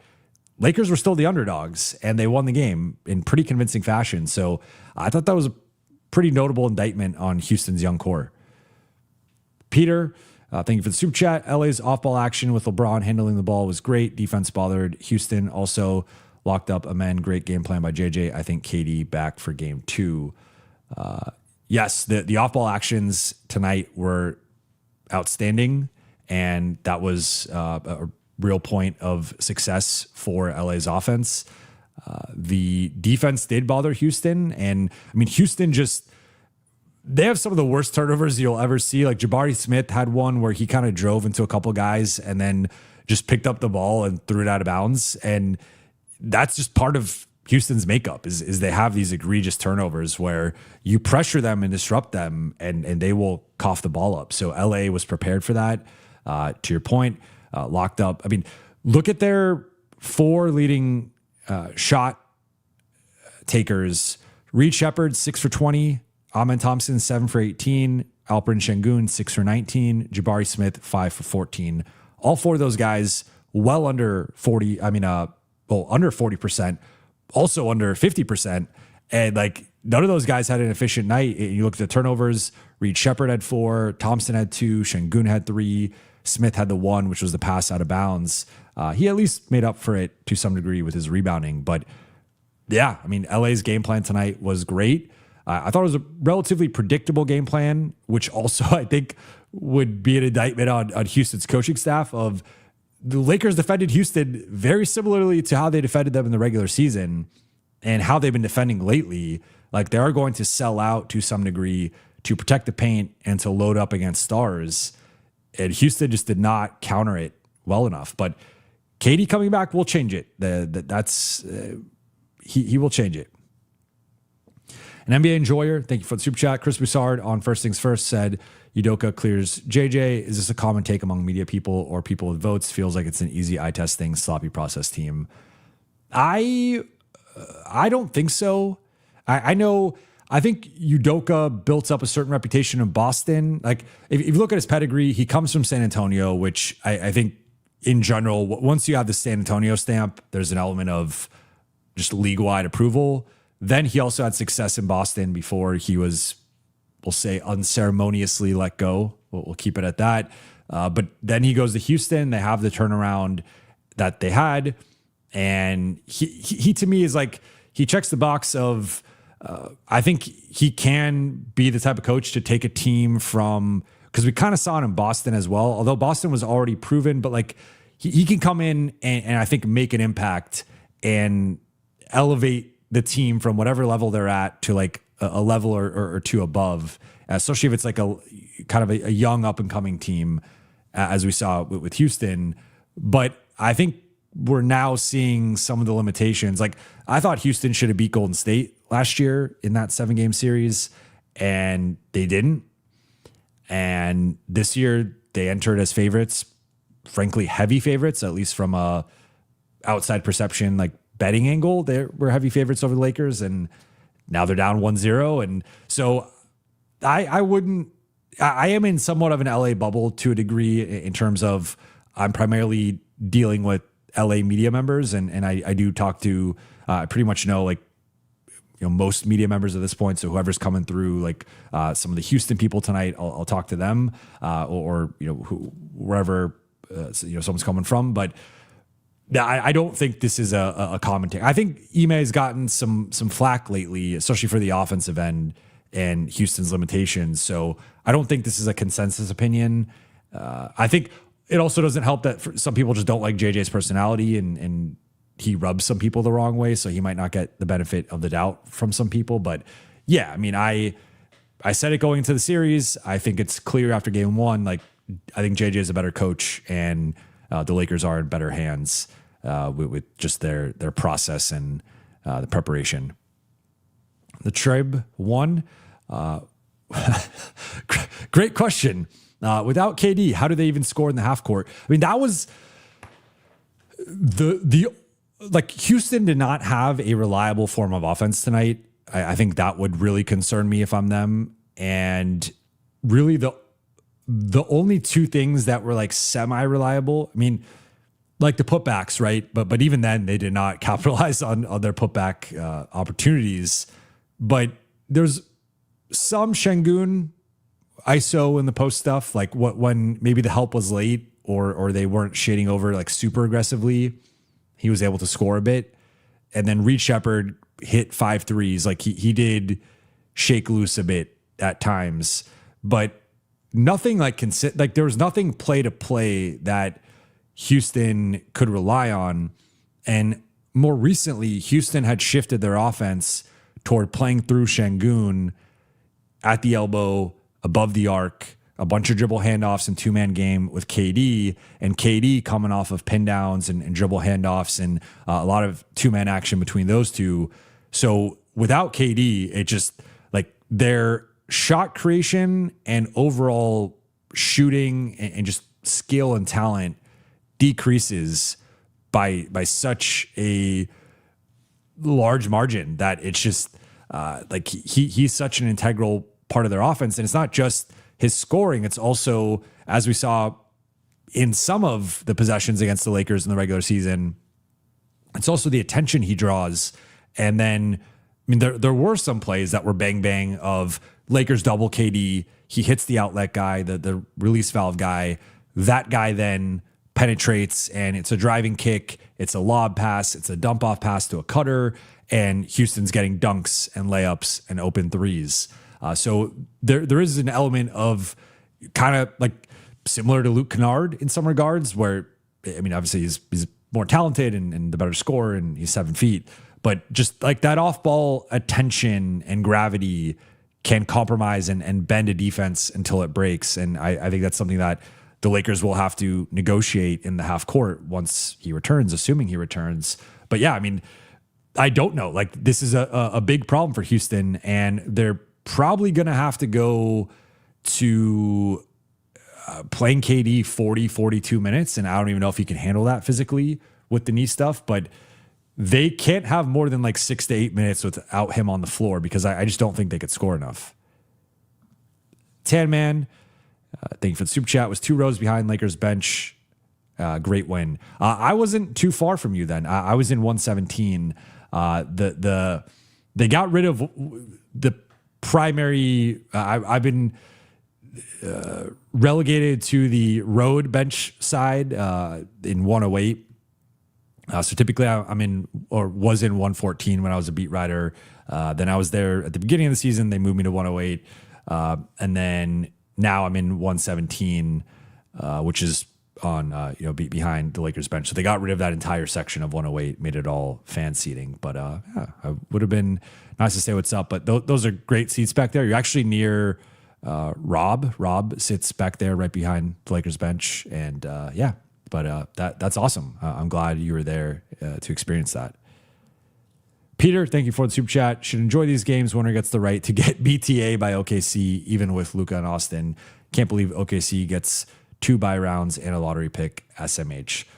Listen, Peter, I know you have good intentions, and I appreciate the super chats, but we're going to keep the vibes positive here. We're not going to worry about, like, look, there's a lot of series left. The Lakers have not won the series. They have protected home court. They have the lead. And I know for a lot of people, myself included, they were underdogs entering the series. But like, if we're just taking it at face value, the home team won game 1. That's what you're supposed to do as the home team. So as Kobe once said, job's not finished. There's a lot of series left, a lot of basketball left to be played. And the Lakers have to take things one game at a time. So I don't think we can go to the OKC series yet. I do agree with you that Lakers would be even bigger underdogs, even at full strength, I think, than they were going into the series. But look, they were big underdogs going to the series, and they won game 1. Now, OKC is a different monster, and the Lakers have not only have they not played well against them, but I also think from a roster perspective, like, compared to the other top teams in the West, they're the type of roster that struggles with OKC's ball pressure the most, and they've had the least success against OKC of any of the other top 5 teams. But that's champagne problems for the future. Marks, Karl Marx. Wow. He is in the chat. Appreciate it. Thank you for the super chat. Lakers undefeated this postseason when Bronny and LeBron shared the floor together. Yeah, I should have touched on that. That was a cool moment, like seeing those two guys out there. Like, I mean, testament to Bronny and his progress and his development that he earned a. Of course, it's injury related, right? If Austin and Luke are back, I don't think he's playing. But the fact that there was an open competition for that ninth man spot and Bronny got the first crack at it, and you could argue that he was deserving of that and like had been playing his way into that over the last few weeks. That was a really cool moment. Peter, thank you for the super chat. LA, best performance of the day. Honorable mention to Denver, 13 wins in a row, 103 defensive rating today. You and Trevor will eat your words, Detroit. Well, so the funny thing is with Detroit is I think Detroit's making the conference finals. I have Detroit over Cleveland, which I was talking about it pregame with some people today and on the floor. And there's some NBA people who are very high on Cleveland who are like, this is all I need to see. I think Cleveland's coming out of the East. Now, maybe that's a little reactionary, but I'm not there. I do not trust Cleveland. I do not trust James Harden. I am favoring, assuming Cade can fully get his win back and stay healthy. I have Detroit over Cleveland as things stand. So I guess, my being low on Detroit is I think they're going to get to the conference finals and lose to Boston. That's my version of it. But like, I think that's still giving them a certain level of respect that some people are just going to pick Cleveland over them, which I disagree with. I guess LA, it depends how you want to view it. Because I think between the two, like Denver was down, they were down. I watched most of that game. I caught second half of Cleveland, Toronto.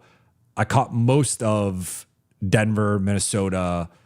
And then I didn't really get to watch Knicks Hawks because that was when I was driving to the game, at the game, and then like talking to people and doing stuff pregame. Denver, I think Minnesota is better than Houston. And I think, while Ant didn't have an efficient night, Minnesota looked pretty good for like the first 3.5 quarters. Then they unraveled down the stretch there, especially Julius Randle picks up a tech. It was a double tech, but then back-to-back fouls on a possession against Aaron Gordon, including an off-ball foul that gives them a free throw. I would say, I guess, I think beating Minnesota is more impressive than beating Houston, but when you factor in who LA is without, that's where it does shift that, although there was no KD. So I might lean Denver slightly, but it's between those two. Cleveland, it was a nice win over Toronto. I just don't think Toronto's on the level of Minnesota or Toronto or Houston. And then New York beat Atlanta, who's hot. But Denver's playing really well, and I think they have a good chance to make the conference finals as well. Gary Singh, thank you for the super chat. Great team win. Just worried about 93-66 shot differential. I agree and understand. I am slightly worried about it too. I guess the point of optimism for me would be, I just don't. Is it theoretically possible that they have another shot differential this drastic again? Sure. I think this is probably going to be the largest margin in between Houston's shot attempts and LA's. If this continues for the series, LA at some point it's going to catch up to them and they're going to drop a game or two that will almost directly be because of this margin. But I think the Lakers, similar to going into game one, their 2 points of emphasis coming into game two are going to be take better care of the ball and rebound better. And if you do both of those things, and that's a 17 shot attempt margin versus 27, that again is where LA has more margin for error and wins this game by 15, 20 points. Peter says, I appreciate the nod here. I now agree with you. JJ is better than Udoka. How unprepared. Yeah, or you said Houston unprepared, but you could also say how unprepared. They're both applicable there. It's just, but look, we'll see how they counter in game two. I don't, I think it's more defensive than offensive for Houston, unless, of course, just KD comes back. Miss Optimist, thank you for the super chat here. Bronny +3 early struggles, but didn't hurt them. Yeah, I mean, they technically won his minutes, and so yeah, I mean, I don't. I think he had that was a costly turnover, and I picked up a couple fouls, but he wasn't like a fish out of water necessarily, but I think it was a little premature him being like, I'm glad he got the opportunity, but I would probably not go back to him the rest of the series. Shibugan, thank you for the super chat. Thank you. Luke Kennard only shoots when he's open. Hey, I mean, the funny thing, like he's getting better with it, right? He's letting it fly more, to his credit. But the funny thing is like that's still largely true. The thing is he just gets open so much, and a couple of those threes in the second half, Houston's botching the communication, and there was one where both guys go with the screener. I forgot who the screener was, and just leave Luke Kennard open. Then there was a guy cheating over. He goes to contest Kennard, but it's too late of a contest. Another one where Amen, for some reason, goes under the screen, and Luke it was that one at the top of the arc that stretched it to 88-72. I mean, Houston's got to be better with their game plan discipline against him. Like it almost felt like they kind of like didn't believe in Luke Kennard, or like didn't believe in his close to the season without Luka and Austin. And I think they got to like drastically change how they guard him, or be far more aggressive and send more attention at him. Otherwise, like he's just going to keep cooking them. And even then he's that level of a shooter. Gary Singh, thank you for the super chat. If AR is shooting with no pain, think he comes back sooner. Lakers got to muck it up. I would play Kleba. Offensive rebounds put a lot of pressure on defense. It's tough. I've heard conflicting things in terms of Luka potentially coming back earlier because of going to Spain. I've also heard Austin, because it is to some degree a pain tolerance thing, that maybe he can push the timetable and come back a little bit earlier. But there is re-injury risk with both the guys. I think the Lakers are going to think about the big picture and not try to risk re-injury or re-aggravation and potentially a longer off-season of injury and recovery for either one of the guys. Now, I think with Luka, there's a little bit more chance of that with the hamstring than there is with Austin and the oblique strain. But Austin technically was the only one given an official timetable. With Luka, it was just he's out the rest of the regular season, whereas with Austin, he's out 4 to 6 weeks. So based on all of the track record that we have with the grade 2 hamstring, it's 3 to 4 weeks on the short side, 6 weeks on the longer side. A lot of the guys who have recently had this injury have been out for about 5 weeks. Now, Luka getting the treatment, maybe that can shave off a few days or a week, but 4 weeks puts you at about game 6-ish. So I was asked yesterday a question of like, if you had to make a prediction of when Luka returns, what would you say? And I said game 5. I don't feel like great about that, but I think game 3 or game 4 is probably on the short side, and game 5 might be the most like optimistic / real, like most realistic of the optimistic outlooks for Luka. Could maybe be like a game 5, but that's more of a kernels of things plus like the history with the injury. With Austin, again, 4 weeks, that would put him also around the same point of game 5, game 6. Maybe he can take like a Toradol shot and play through it, although there is some obvious risk there. He's also in a contract year. But if I had, like, I think one of them will come back at some point in the series. We'll see if it's both. But again, I've heard different things of like Luka technically had the shorter timetable, and he also went to get treatment to try to expedite the timetable. But Austin's injury might be the one with a lower injury risk or re-injury risk, and like more of like a pain tolerance thing. So I've heard like a couple different things in terms of who's more likely. And I know that on the reporting side, there's been other, I think Windhorst said that teams are expecting Austin to come back, but then with Luka going to get the treatment, some people have reported that Luka is the one that might come back. So I at least based on the initial timetables, Luka was supposed to have the shorter timetable, and then he also went and got the treatment. But Austin has been around the team. He's been shooting free throws. He's been shooting threes in front of the media this week. So I think the one thing I will say is, like, just because he's shooting and around the team doesn't mean he's like back, right? And but we'll get an updated timetable hopefully Monday at practice or Tuesday pregame or something. Sounded like they were going to give us potentially an update early in the week. So it'd be great to know what's going on with Luka and Austin and where both of them are at. But at this stage, I mean, my understanding is the Lakers are operating for now as if they're not going to have either of them. And if they return, it would be second round.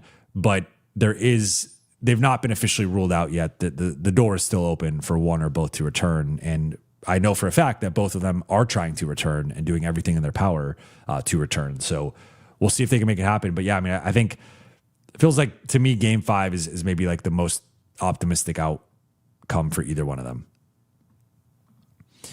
Shabugan, thank you for the super chat. Given the noise that's come out earlier, do you think this is LeBron's last season? My understanding is he's not made a decision, but it very well could be. I do think there's been enough smoke with the whole LeBron doesn't want a retirement tour. I know for a lot of people that comes as a surprise. For myself, it came as a surprise that has been out there, but I think it does make some sense. Like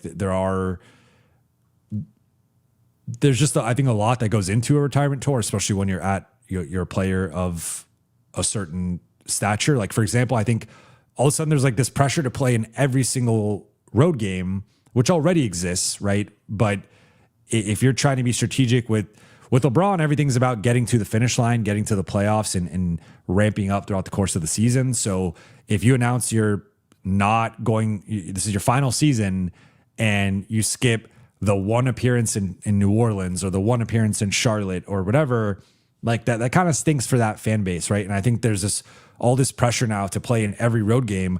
But then if that comes at the expense of like missing home games, like that also sucks for Lakers fans. So, I mean, the best outcome would be he gets the retirement tour and he's healthy and available for all 82 games. But at that point, he'd be year 24, age 42. I just don't think that's realistic. He's dealing with the sciatica stuff, the arthritis in his foot.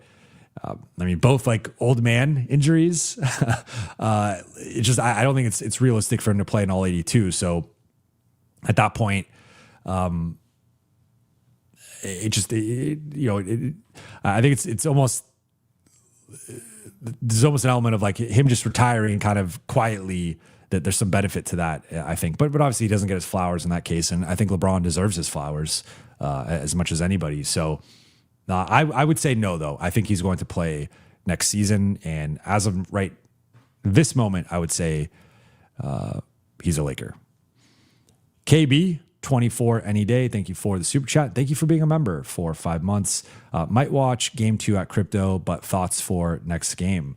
Well, let me know, especially on the Discord or on IG if you're at the game. I'd love to say what's up. So I talked through some of this with my game 2 adjustments. In case you missed that, some just things quickly.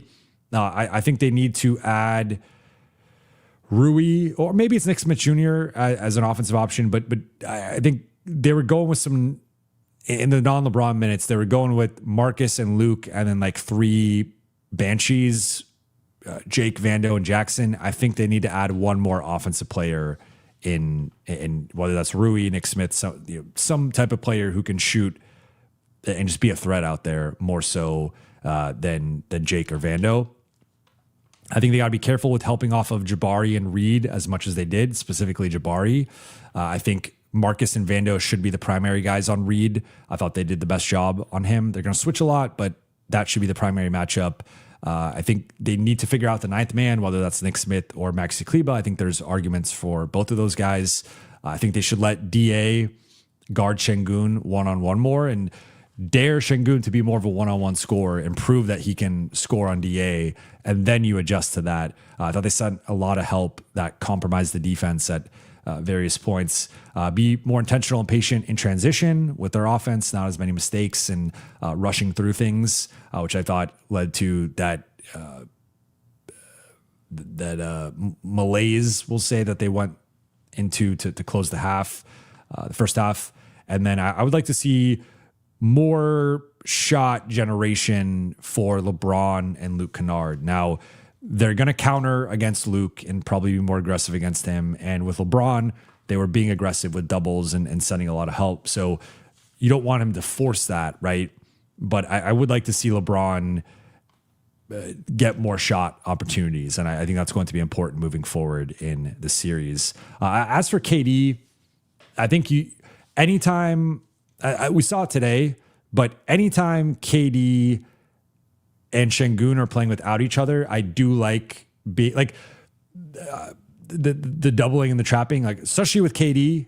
I think Şengün, with where they station him at times, it can be he can find cutters and shooters out of the elbow compared to KD at like top of the arc or even one of the slots. You can trap him, and the Lakers used the sideline and the backcourt as extra defenders. So it was almost like KD was in a box at times against LA's doubles and traps. So I think you do that against KD and against Şengün in like the bench minutes when they're with the bench.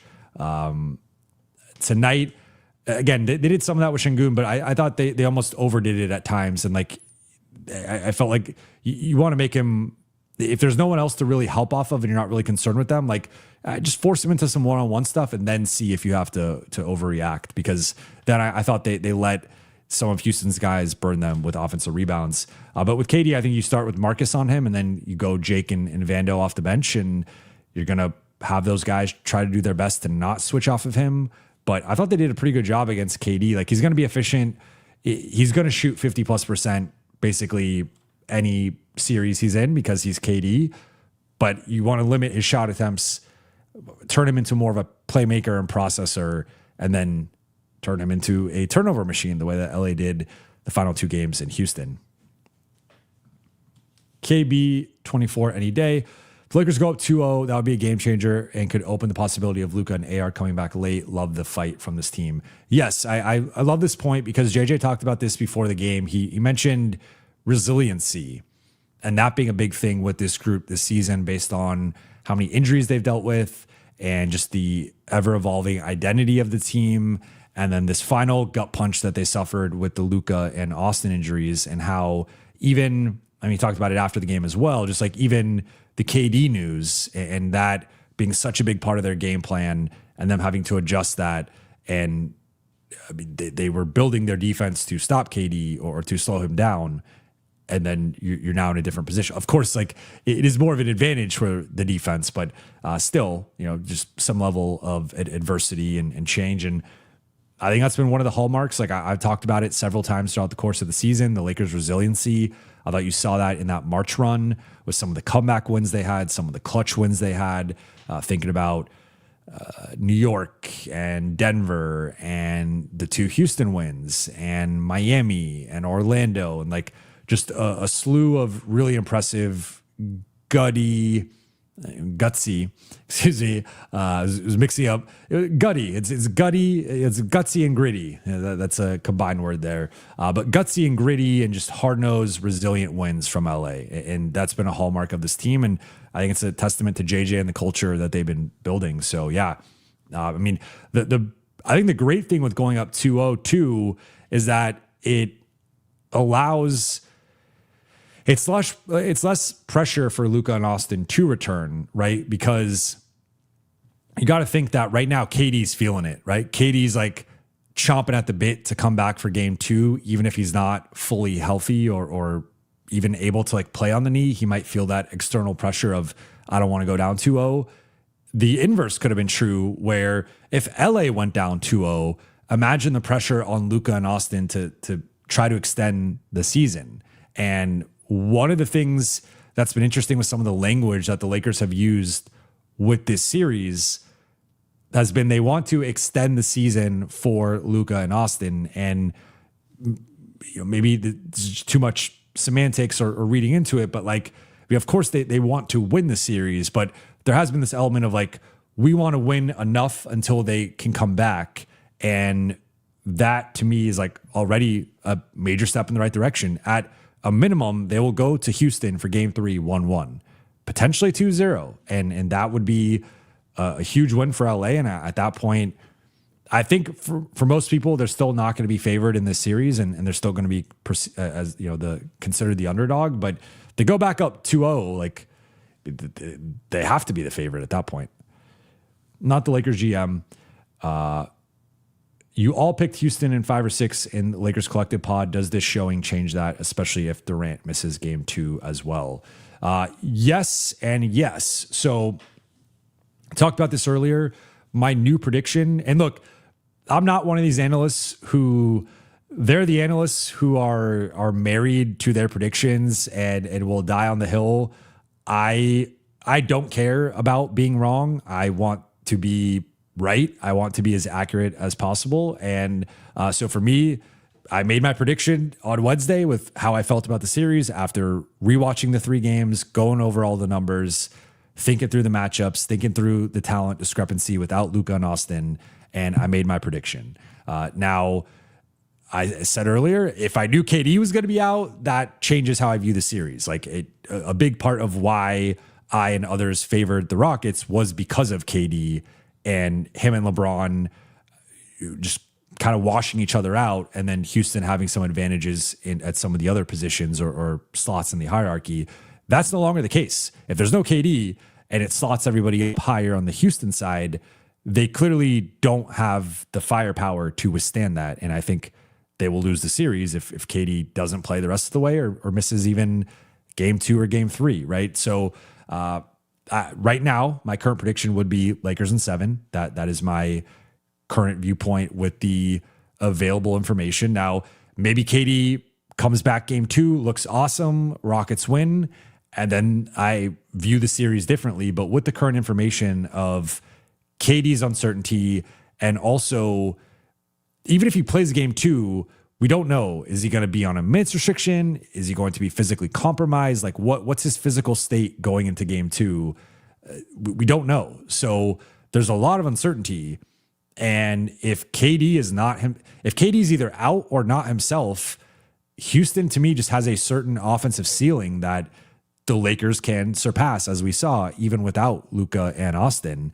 And so I think KD will be back either game 2 or game 3 and probably look like something like himself, especially because he's just a 7-foot elite shooter who worst case could be like this off-ball threat in gravity guy. But yeah, I mean, to me, the way, like, it's not just the KD part, it's also the way that LA controlled the game. They led 93% of the game.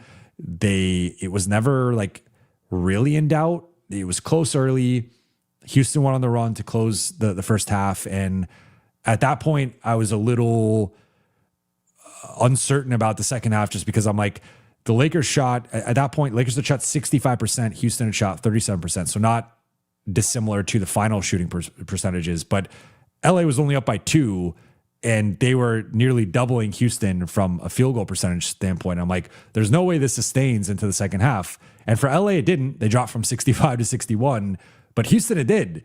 They went up by 1% from 37 to 38, but basically sustained. And they had, that third quarter was one of the worst offensive quarters I can remember from a team in a playoff, like a competitive team. Like, there's some 1-8 matchups where it's lopsided, but a team that's supposed to be competitive or like the favorite in the series and is still even favored in the game without KD. I cannot remember like that bad of a offensive quarter.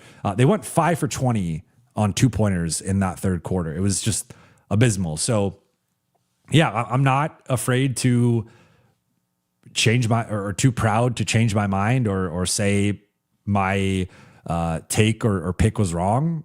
I'll own that. Now, again, I think if you told me KD was going to miss the first game and potentially be in jeopardy for parts of the series, that Houston in 6 would have gone to at least Houston in 7. But then when I think through it logically, I think if this goes 7, I favor the Lakers. Like I talked about, what my series X factor was the clutch, and LA is arguably the best clutch time team in the NBA. It's between them and OKC.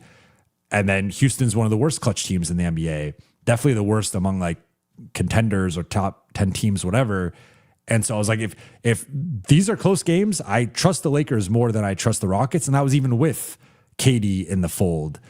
You take KD out, and it's like I really trust the Lakers to close out close games. And yeah, I mean, I think if I knew KD, you told me, let's say he misses game 2. If you told me KD misses the first 2 games of the series, I would have favored the Lakers to win. And that's probably not even a consensus opinion, because I think some people are still going to favor the Rockets regardless of, but yeah, I mean, I think his absence and Lakers winning game 1, coupled with how dominant they played in game 1, and then you add in the uncertainty with KD now, I would favor the Lakers, but I would still say 7 because we don't have complete clarity yet on Luka or Austin. If you say they go up 2-0 and Luka and Austin like both return, or one of them returns like game 4, maybe I could see 6, but for now, I would probably say Lakers in 7. Chris Wilson, thank you for becoming a YouTube member. I appreciate it. Shout out to Chris. Pack or Pac? Pack Wars, both apply. I don't see a question here, but I appreciate the super chat.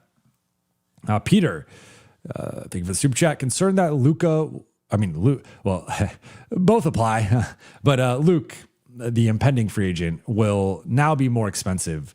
Yeah, I am concerned. I think Luke, to me, he's an interesting guy because some of his impact stuff has been good with the Lakers, but some of, like, I think on B-Ball Index, they had him as a net negative pre-trade with the Lakers, and like some of his metrics and stuff were not good in Atlanta, and that might just be how Atlanta was using him, his role there, whatnot. He's been much more positive in LA, but there has been this, the general read on Luke Kennard has been like elite shooter, one of the best shooters in the league, but doesn't shoot, like not high volume enough, and needs to shoot more, needs to have more confidence.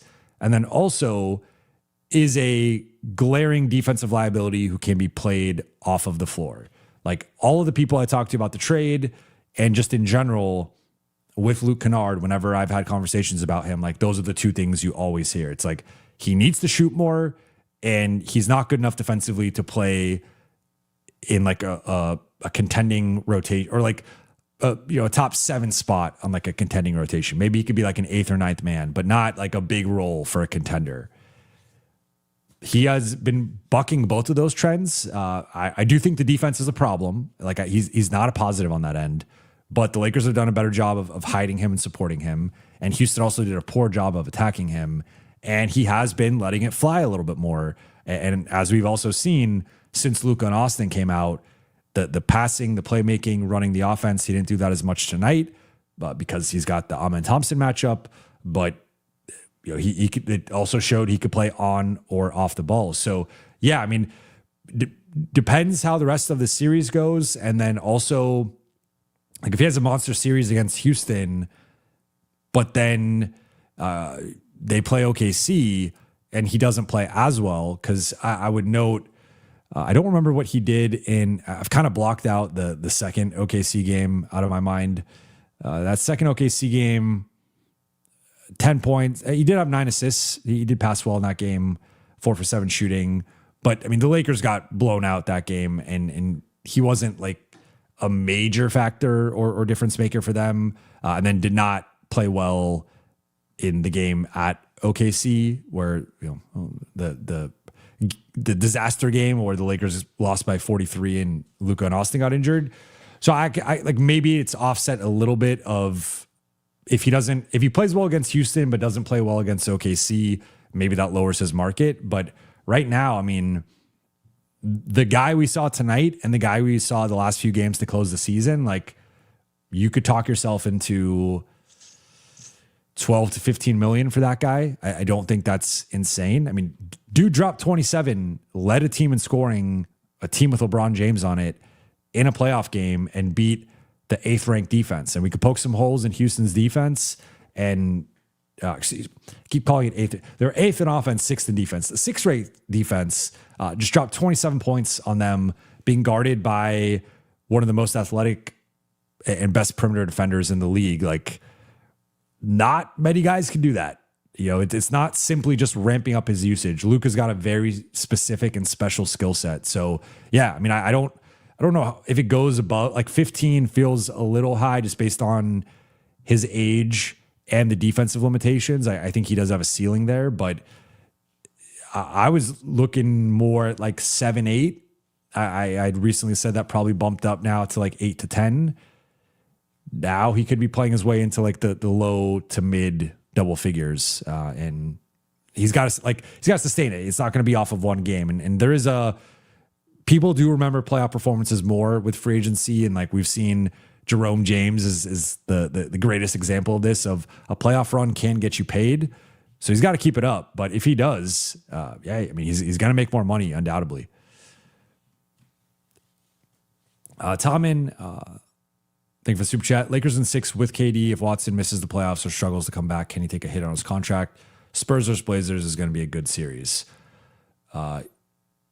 So as someone earlier in the chat said, Lakers in 6. I think it's totally possible. Right now, I would say Lakers in 7, but Lakers in 6 might be the second most likely outcome at this point, at least in my point of view. The one thing with Watson missing the playoffs or struggling is, remember, he's a restricted free agent. So Denver is very high on him.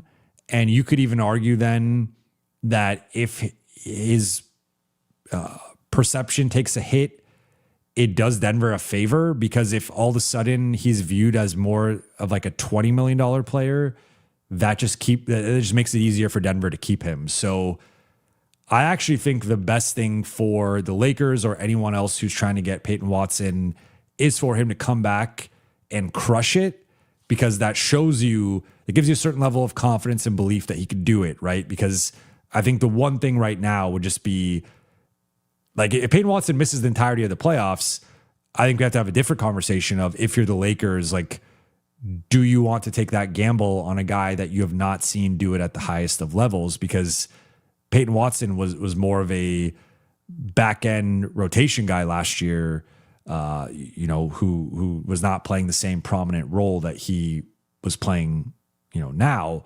So I think it's a different conversation of, I mean, there'd be some concern with his health, and there'd also be just the unknown of, like, what does this guy look like in a prominent role in a playoff context, right? And we saw a little bit of that last year, but not to the same level. So, but if his value takes a hit, I actually just think that makes it more likely Denver retains him. And then it potentially even gets to a scenario where, like, they don't have to shave off as much money, and they could find other ways to shave money and potentially even keep Cam Johnson, Christian Brown, and Peyton Watson. Now, I think that's unlikely. I think they have to move off one of those three. But if you're moving off of one of those three, I think even like Christian Brown might be the guy right now I'd look to move. Or Cam Johnson. I don't know. It's kind of close between those two.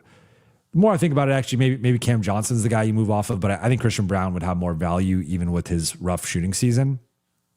And then, so yeah, I think the best thing would be him come back and crush it. And, like, yes, that's going to drive the price up, but at least you have more confidence in it. Whereas if the price is too low, Denver just matches. Like, he's not an unrestricted free agent. He's a restricted free agent. So Denver's very high on him. And I think they're going to try their hardest to keep him.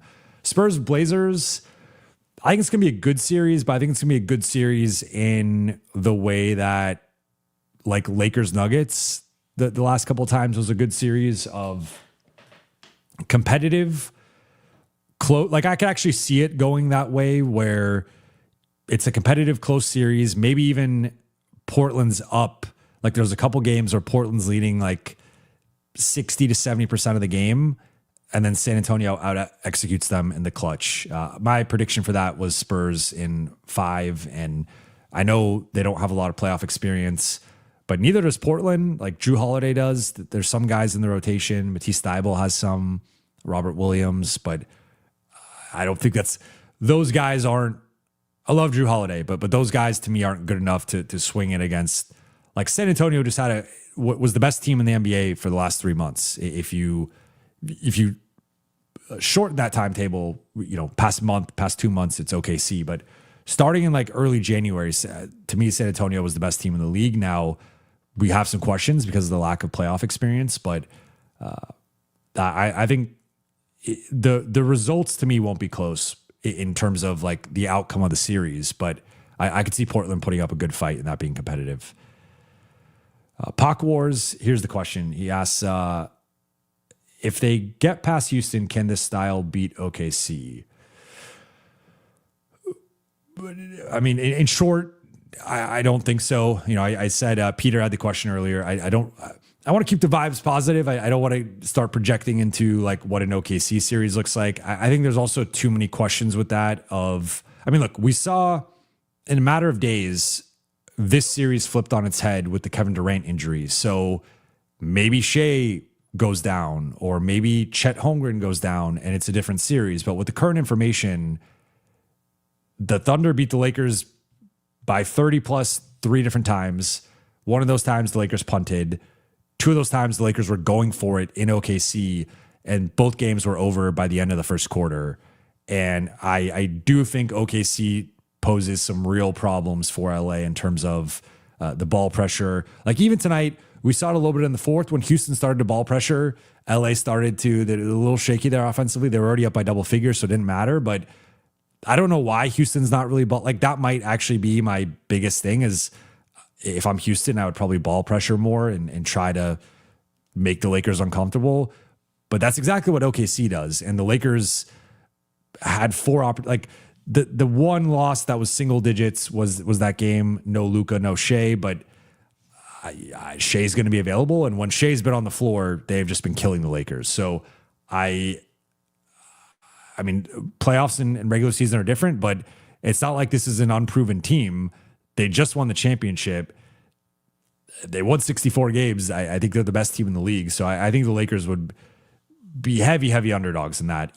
Honestly, even if Luka and Austin return, and then that's a whole other thing of, I mean, if it's this version of the Lakers, I think it's going to be like 25 to 30 point losses every night. I don't think it would be that with Luka and Austin, but I mean, both of those guys have struggled against them. Like the 2 games Luka played in, he did not play well against OKC. I would say Austin had like a good half against OKC, but then the other 2 games he played in, he did not play well. And then that second half, he didn't play well. So your 2 leading scorers have not played well against OKC. I mean, it's just, I think it's kind of a matchup issue. So I'm skeptical of that, to be completely frank, but you never know what's going to happen. Someone tweaks an ankle, someone pulls a hamstring, whatever. Like it could change on. But I think what would have to happen is obviously LA wins this series, but you would need Luka and Austin both back, both basically at full strength. Like you need MVP Luka to match MVP Shea. If that's not happening, then I think the Lakers would be just at a. I mean that. It would be a very decisive talent disadvantage. And just, I mean, that team is, I think, one of the deepest teams of all time. Keon Park, thank you for the super chat. The way we saw it today, and if Luka and Marcus play like this 80% the rest of the playoffs, therefore both might get high number offers like 17 plus million from other teams. The front office might have to choose one or the other. Who should it be? So I think the good news for the Lakers is I think the max for both guys is probably the non-taxpayer MLE, which is in that like 15 to 16 million range. I don't think anybody's going to use legitimate cap space. Maybe someone talks themselves into like a Bruce Brown situation where it's like 2 years, 40 million, but it's like a team option maybe on the second year. And it's a slight overpay to just get them in-house for a year, or at least a year. But I think their max is probably the non-taxpayer, which gets you to like 15, 16 million, which is not far off from your 17 million. But I'm just saying it's probably a little bit lower. But yeah, I mean, I think it's possible. Like Marcus, the thing with Marcus has just been the health and now the age a little bit, and that could limit his potential market. With Luke, it's more so the defense, and he has not been this impactful offensively consistently throughout his career, but he's doing it now with the Lakers, and that is what's going to matter for free agency. If you had to pick between one or the other,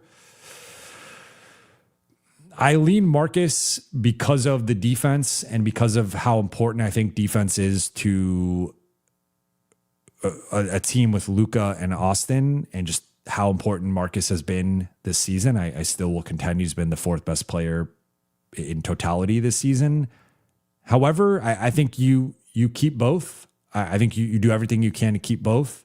I think what this probably does with how Luke's playing is it makes it more of a conversation with Luke and Rui, and I would favor Luke in that. I think he's just a better and more impactful player at this stage of their respective careers, and I think I would order it probably Marcus, Luke, Rui in terms of guys I'd prefer to keep. But that's also dependent on, are you keeping LeBron or not? And then if you're not keeping LeBron, are you replacing LeBron with a Peyton Watson or another 4? If not, at some point, I think Rui's better than several of the alternatives out there in free agency. So I think there is a path to also potentially keeping Rui. But if you're keeping LeBron, I would then prioritize it, which is the way I think it's going. I would prioritize Marcus and Luke first. Sean lives everywhere. Thank you for the super chat. Recall Kennard, huge in Clippers, as close to a championship.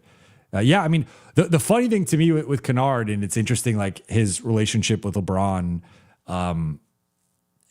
Luke Kennard for years was LeBron's favorite target in those Clippers matchups and in the Memphis matchups. So that's just always something I would remember would be it would always be something I would note in my notes is LeBron loved targeting Luke Kennard. And I believe it goes back to their Ohio days when I believe, the funny, silent, I mean, it's not a beef between them, but Luke passed LeBron for being the all-time leading scorer in Ohio, and then recently got passed by someone else. I don't know who the current leader, but LeBron had been the all-time leading high school scorer in Ohio, and then Luke Kennard passed him back in, I just saw it, back in 2015. So, but yeah, I mean, he was really good for the Clippers. There were times he fell out of the rotation. There were times he was a big part of the rotation, but yeah, I mean, it's just been a matter of him getting the opportunity, and he's done that. Peter, thank you for the super chat. It says, Adam Mata said P-Watt missing round 1. That does make to your previous points, Peter, that does make that Minnesota-Denver series more competitive. I think they really missed P-Watt, and putting him on Jaden McDaniels or putting him on Ant. I did have some flashbacks. I don't know if you guys caught Denver, Minnesota today. I had some flashbacks to first round of you have like Julius Randle comes out, hits a couple jumpers. Jaden McDaniels is attacking from the weak side. Ant's gliding to the rim. Rudy Gobert's getting offensive rebounds. And I'm like,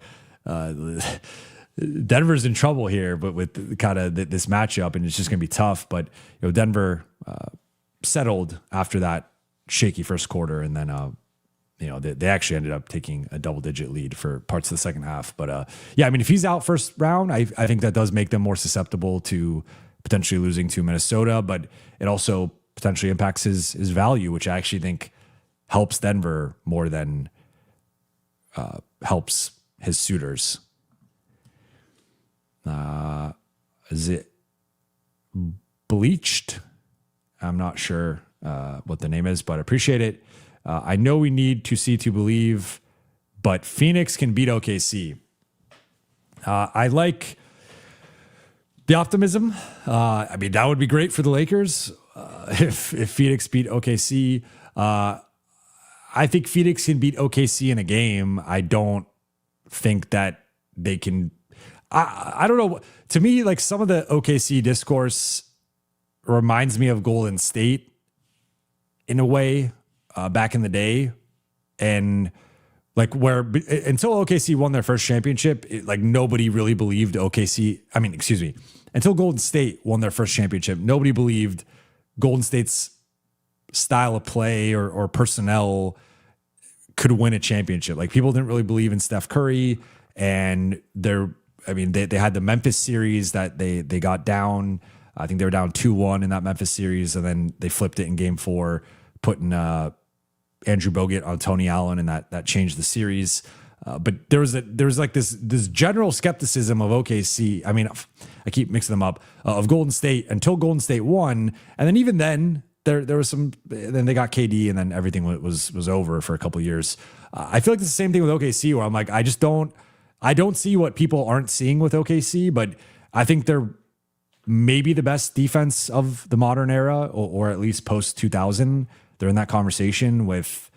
I think the 2020 Lakers should be in that conversation, but 2004 Pistons, 2008 Celtics, 2020 Lakers, 2021 Bucks were pretty good as well. But some of these better modern defenses, that they're one of the best modern defenses. And then, I mean, they have Shea just had the best 30-point or the most not best, but most efficient 30-point scoring season by a guard. Just had an incredible clutch season. They were without J-Dub for 50 games. Chet missed time. Caruso missed time. Hartenstein, like AJ Mitchell. I don't know what people don't see in them, but I know there's a lot of just like skepticism or people don't want. And look, I know they had the Denver series and the Indiana series. They could have lost either one of those, but I don't know. I think they should be the clear favorites in my opinion. J-Man notes OKC was 3-2 against the Suns. I think it's different in the playoffs compared to, especially as a 1 seed. But look, if I'm wrong, I'm wrong. We'll see.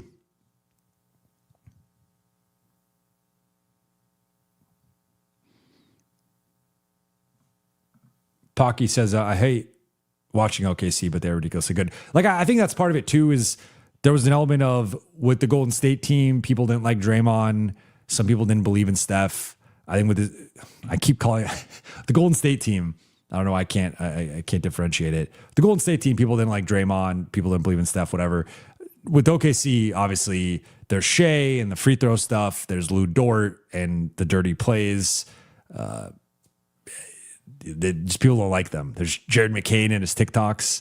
Just whatever it is, people don't like OKC. So I get it, but I think for being objective, like, they just had one of the best regular seasons of all time as a team that was pretty without half of their rotation for a lot of the year.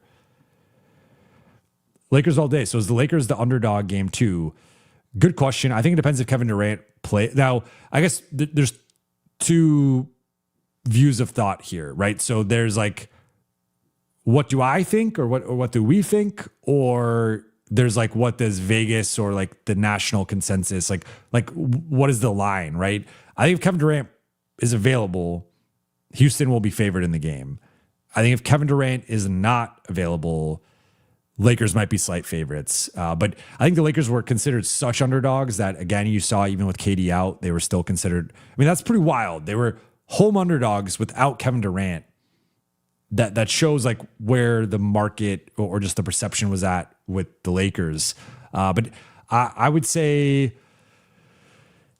if Kevin Durant plays, they're probably slight underdogs, or it's close to 50-50. If he doesn't play, I would favor the Lakers. Like, I think it's that's simple for me, at least. Like, I think there could be an element of KD. Like, I just don't think Houston could score if they don't have Kevin Durant. So I just don't know how they win the game without KD, but we'll see. It's a lot of time between them, but I think I will say from a process perspective, I liked a lot more from what the Lakers had. So that's why, again, I would right now favor the Lakers to win the series. So maybe LA goes up 2-0 and then it goes back to Houston and then we see. Harry Chinani, thank you for the super chat. Any first round upsets? Well, depending on how you view it, Lakers over Rockets would be a first round upset, not from a seeding perspective, but from a odds and series favorite perspective. I otherwise think it's gonna go chalk. I do think that this year there was a bit of a gap between this is one of the years for me where there was a clear, like, I thought there was I would say a top 10 in the league, which to me was the top 4 teams in the East and the top 6 teams in the West. That top 10 is in a different tier for me than anybody else. Then there was a middle 8 to 10 teams, and then there was the the tanking 10, right? So it almost felt like the league was in 3 different like general tiers of the top 10, which are like 50 plus win teams, have at least a puncher's chance to make the conference finals, each of them, if not some of them, obviously heavier favorites. Then the middle class of the play-in group or like the low seed East teams, and then the tanking lottery teams. And so for me, I mean, the only 2 situations where I have a top 10 team playing each other are Lakers, Rockets, and Nuggets, Timberwolves. And right now, I would still decisively favor Denver over Minnesota, especially with Ant not looking 100%. And then Lakers, Rockets, I think there's just so much uncertainty right now with KD status, Luka's status, Austin status. It is like difficult to project. I think we're doing a lot of speculating and a lot of just projecting what you think is going to happen rather than what we know is going to happen, which right now we don't have clarity as to KD status, if Luka or Austin will come back in round 1. Like there's just a lot up in the air. Then I look at the East. I guess my highest probability for an upset, it would be Minnesota over Denver, but I'm still picking Denver. And then I guess out East, it would be Atlanta over New York. I know New York won today and now they're up 1-0, but that's about it. I think Detroit's going to make light work of Orlando. I think Boston's going to make light work of Philly. I think San Antonio is going to beat Portland. I think OKC is going to beat Phoenix. I look at Lakers, Rockets, if you consider Lakers an underdog, and then Timberwolves over Nuggets and Hawks over Knicks as like the highest probabilities, but I still favor New York and Denver in their 2 respective matchups.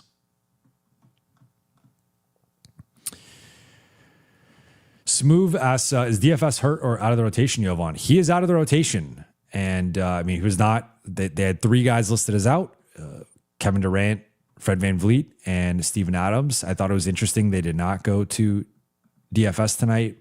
They went to Jayshawn Tate, who came in and mucked it up a bit, got a technical, nearly got a second technical, but just went 1 for 5. I probably would have gone to DFS over him.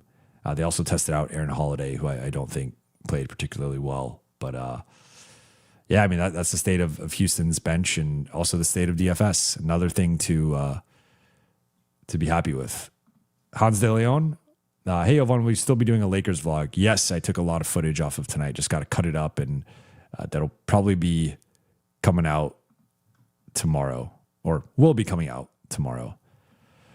All right. I'm going to wrap here, though. Appreciate you guys. Sorry for the technical difficulties. I have no idea what happened. My mic was on. It was showing my audio levels. I don't know why I have this issue every month or so, but it's been frustrating. But Pablo said, "What's up, Jovan Gangsta?" I appreciate that, man. That's one of the nicest things anyone has called me on here. Okay, we got. I got to talk Giannis quickly. Lakers all day. Jovan, any comment on Giannis? So I've talked about this before. I have heard that Giannis prefers to be on the East Coast, and we kind of saw that with that answer about vacation in Miami and LA. I know that's just 2 cities, and that does not include all of the potential cities that Giannis could be going to, but I have heard he would prefer to be on the East Coast, be closer to Greece, and that there is obviously a notable difference between being in LA versus being in New York or Miami or somewhere on the East Coast. So I've heard that's a factor for him. Now, does not mean Milwaukee is going to honor that. Like, things have gotten a little spicy between the 2 sides, and if I'm the Bucks, I ultimately have to do what's best for me, and maybe I deem what's best for me trading Giannis to the Lakers into cap space, getting some picks, maybe, I don't know, and just not really taking back any contracts and getting some cap relief. But overall, the more time that has passed, like with his calf injuries and just with how important depth is in the modern NBA, like if you think about getting Giannis would not only cost, like if you actually play this out, trading for Giannis into the cap space would mean you are losing out on LeBron unless he takes a minimum. Marcus, unless he takes a minimum. I guess you'd have the $9 million exception, but I don't see LeBron returning for the $9 million exception.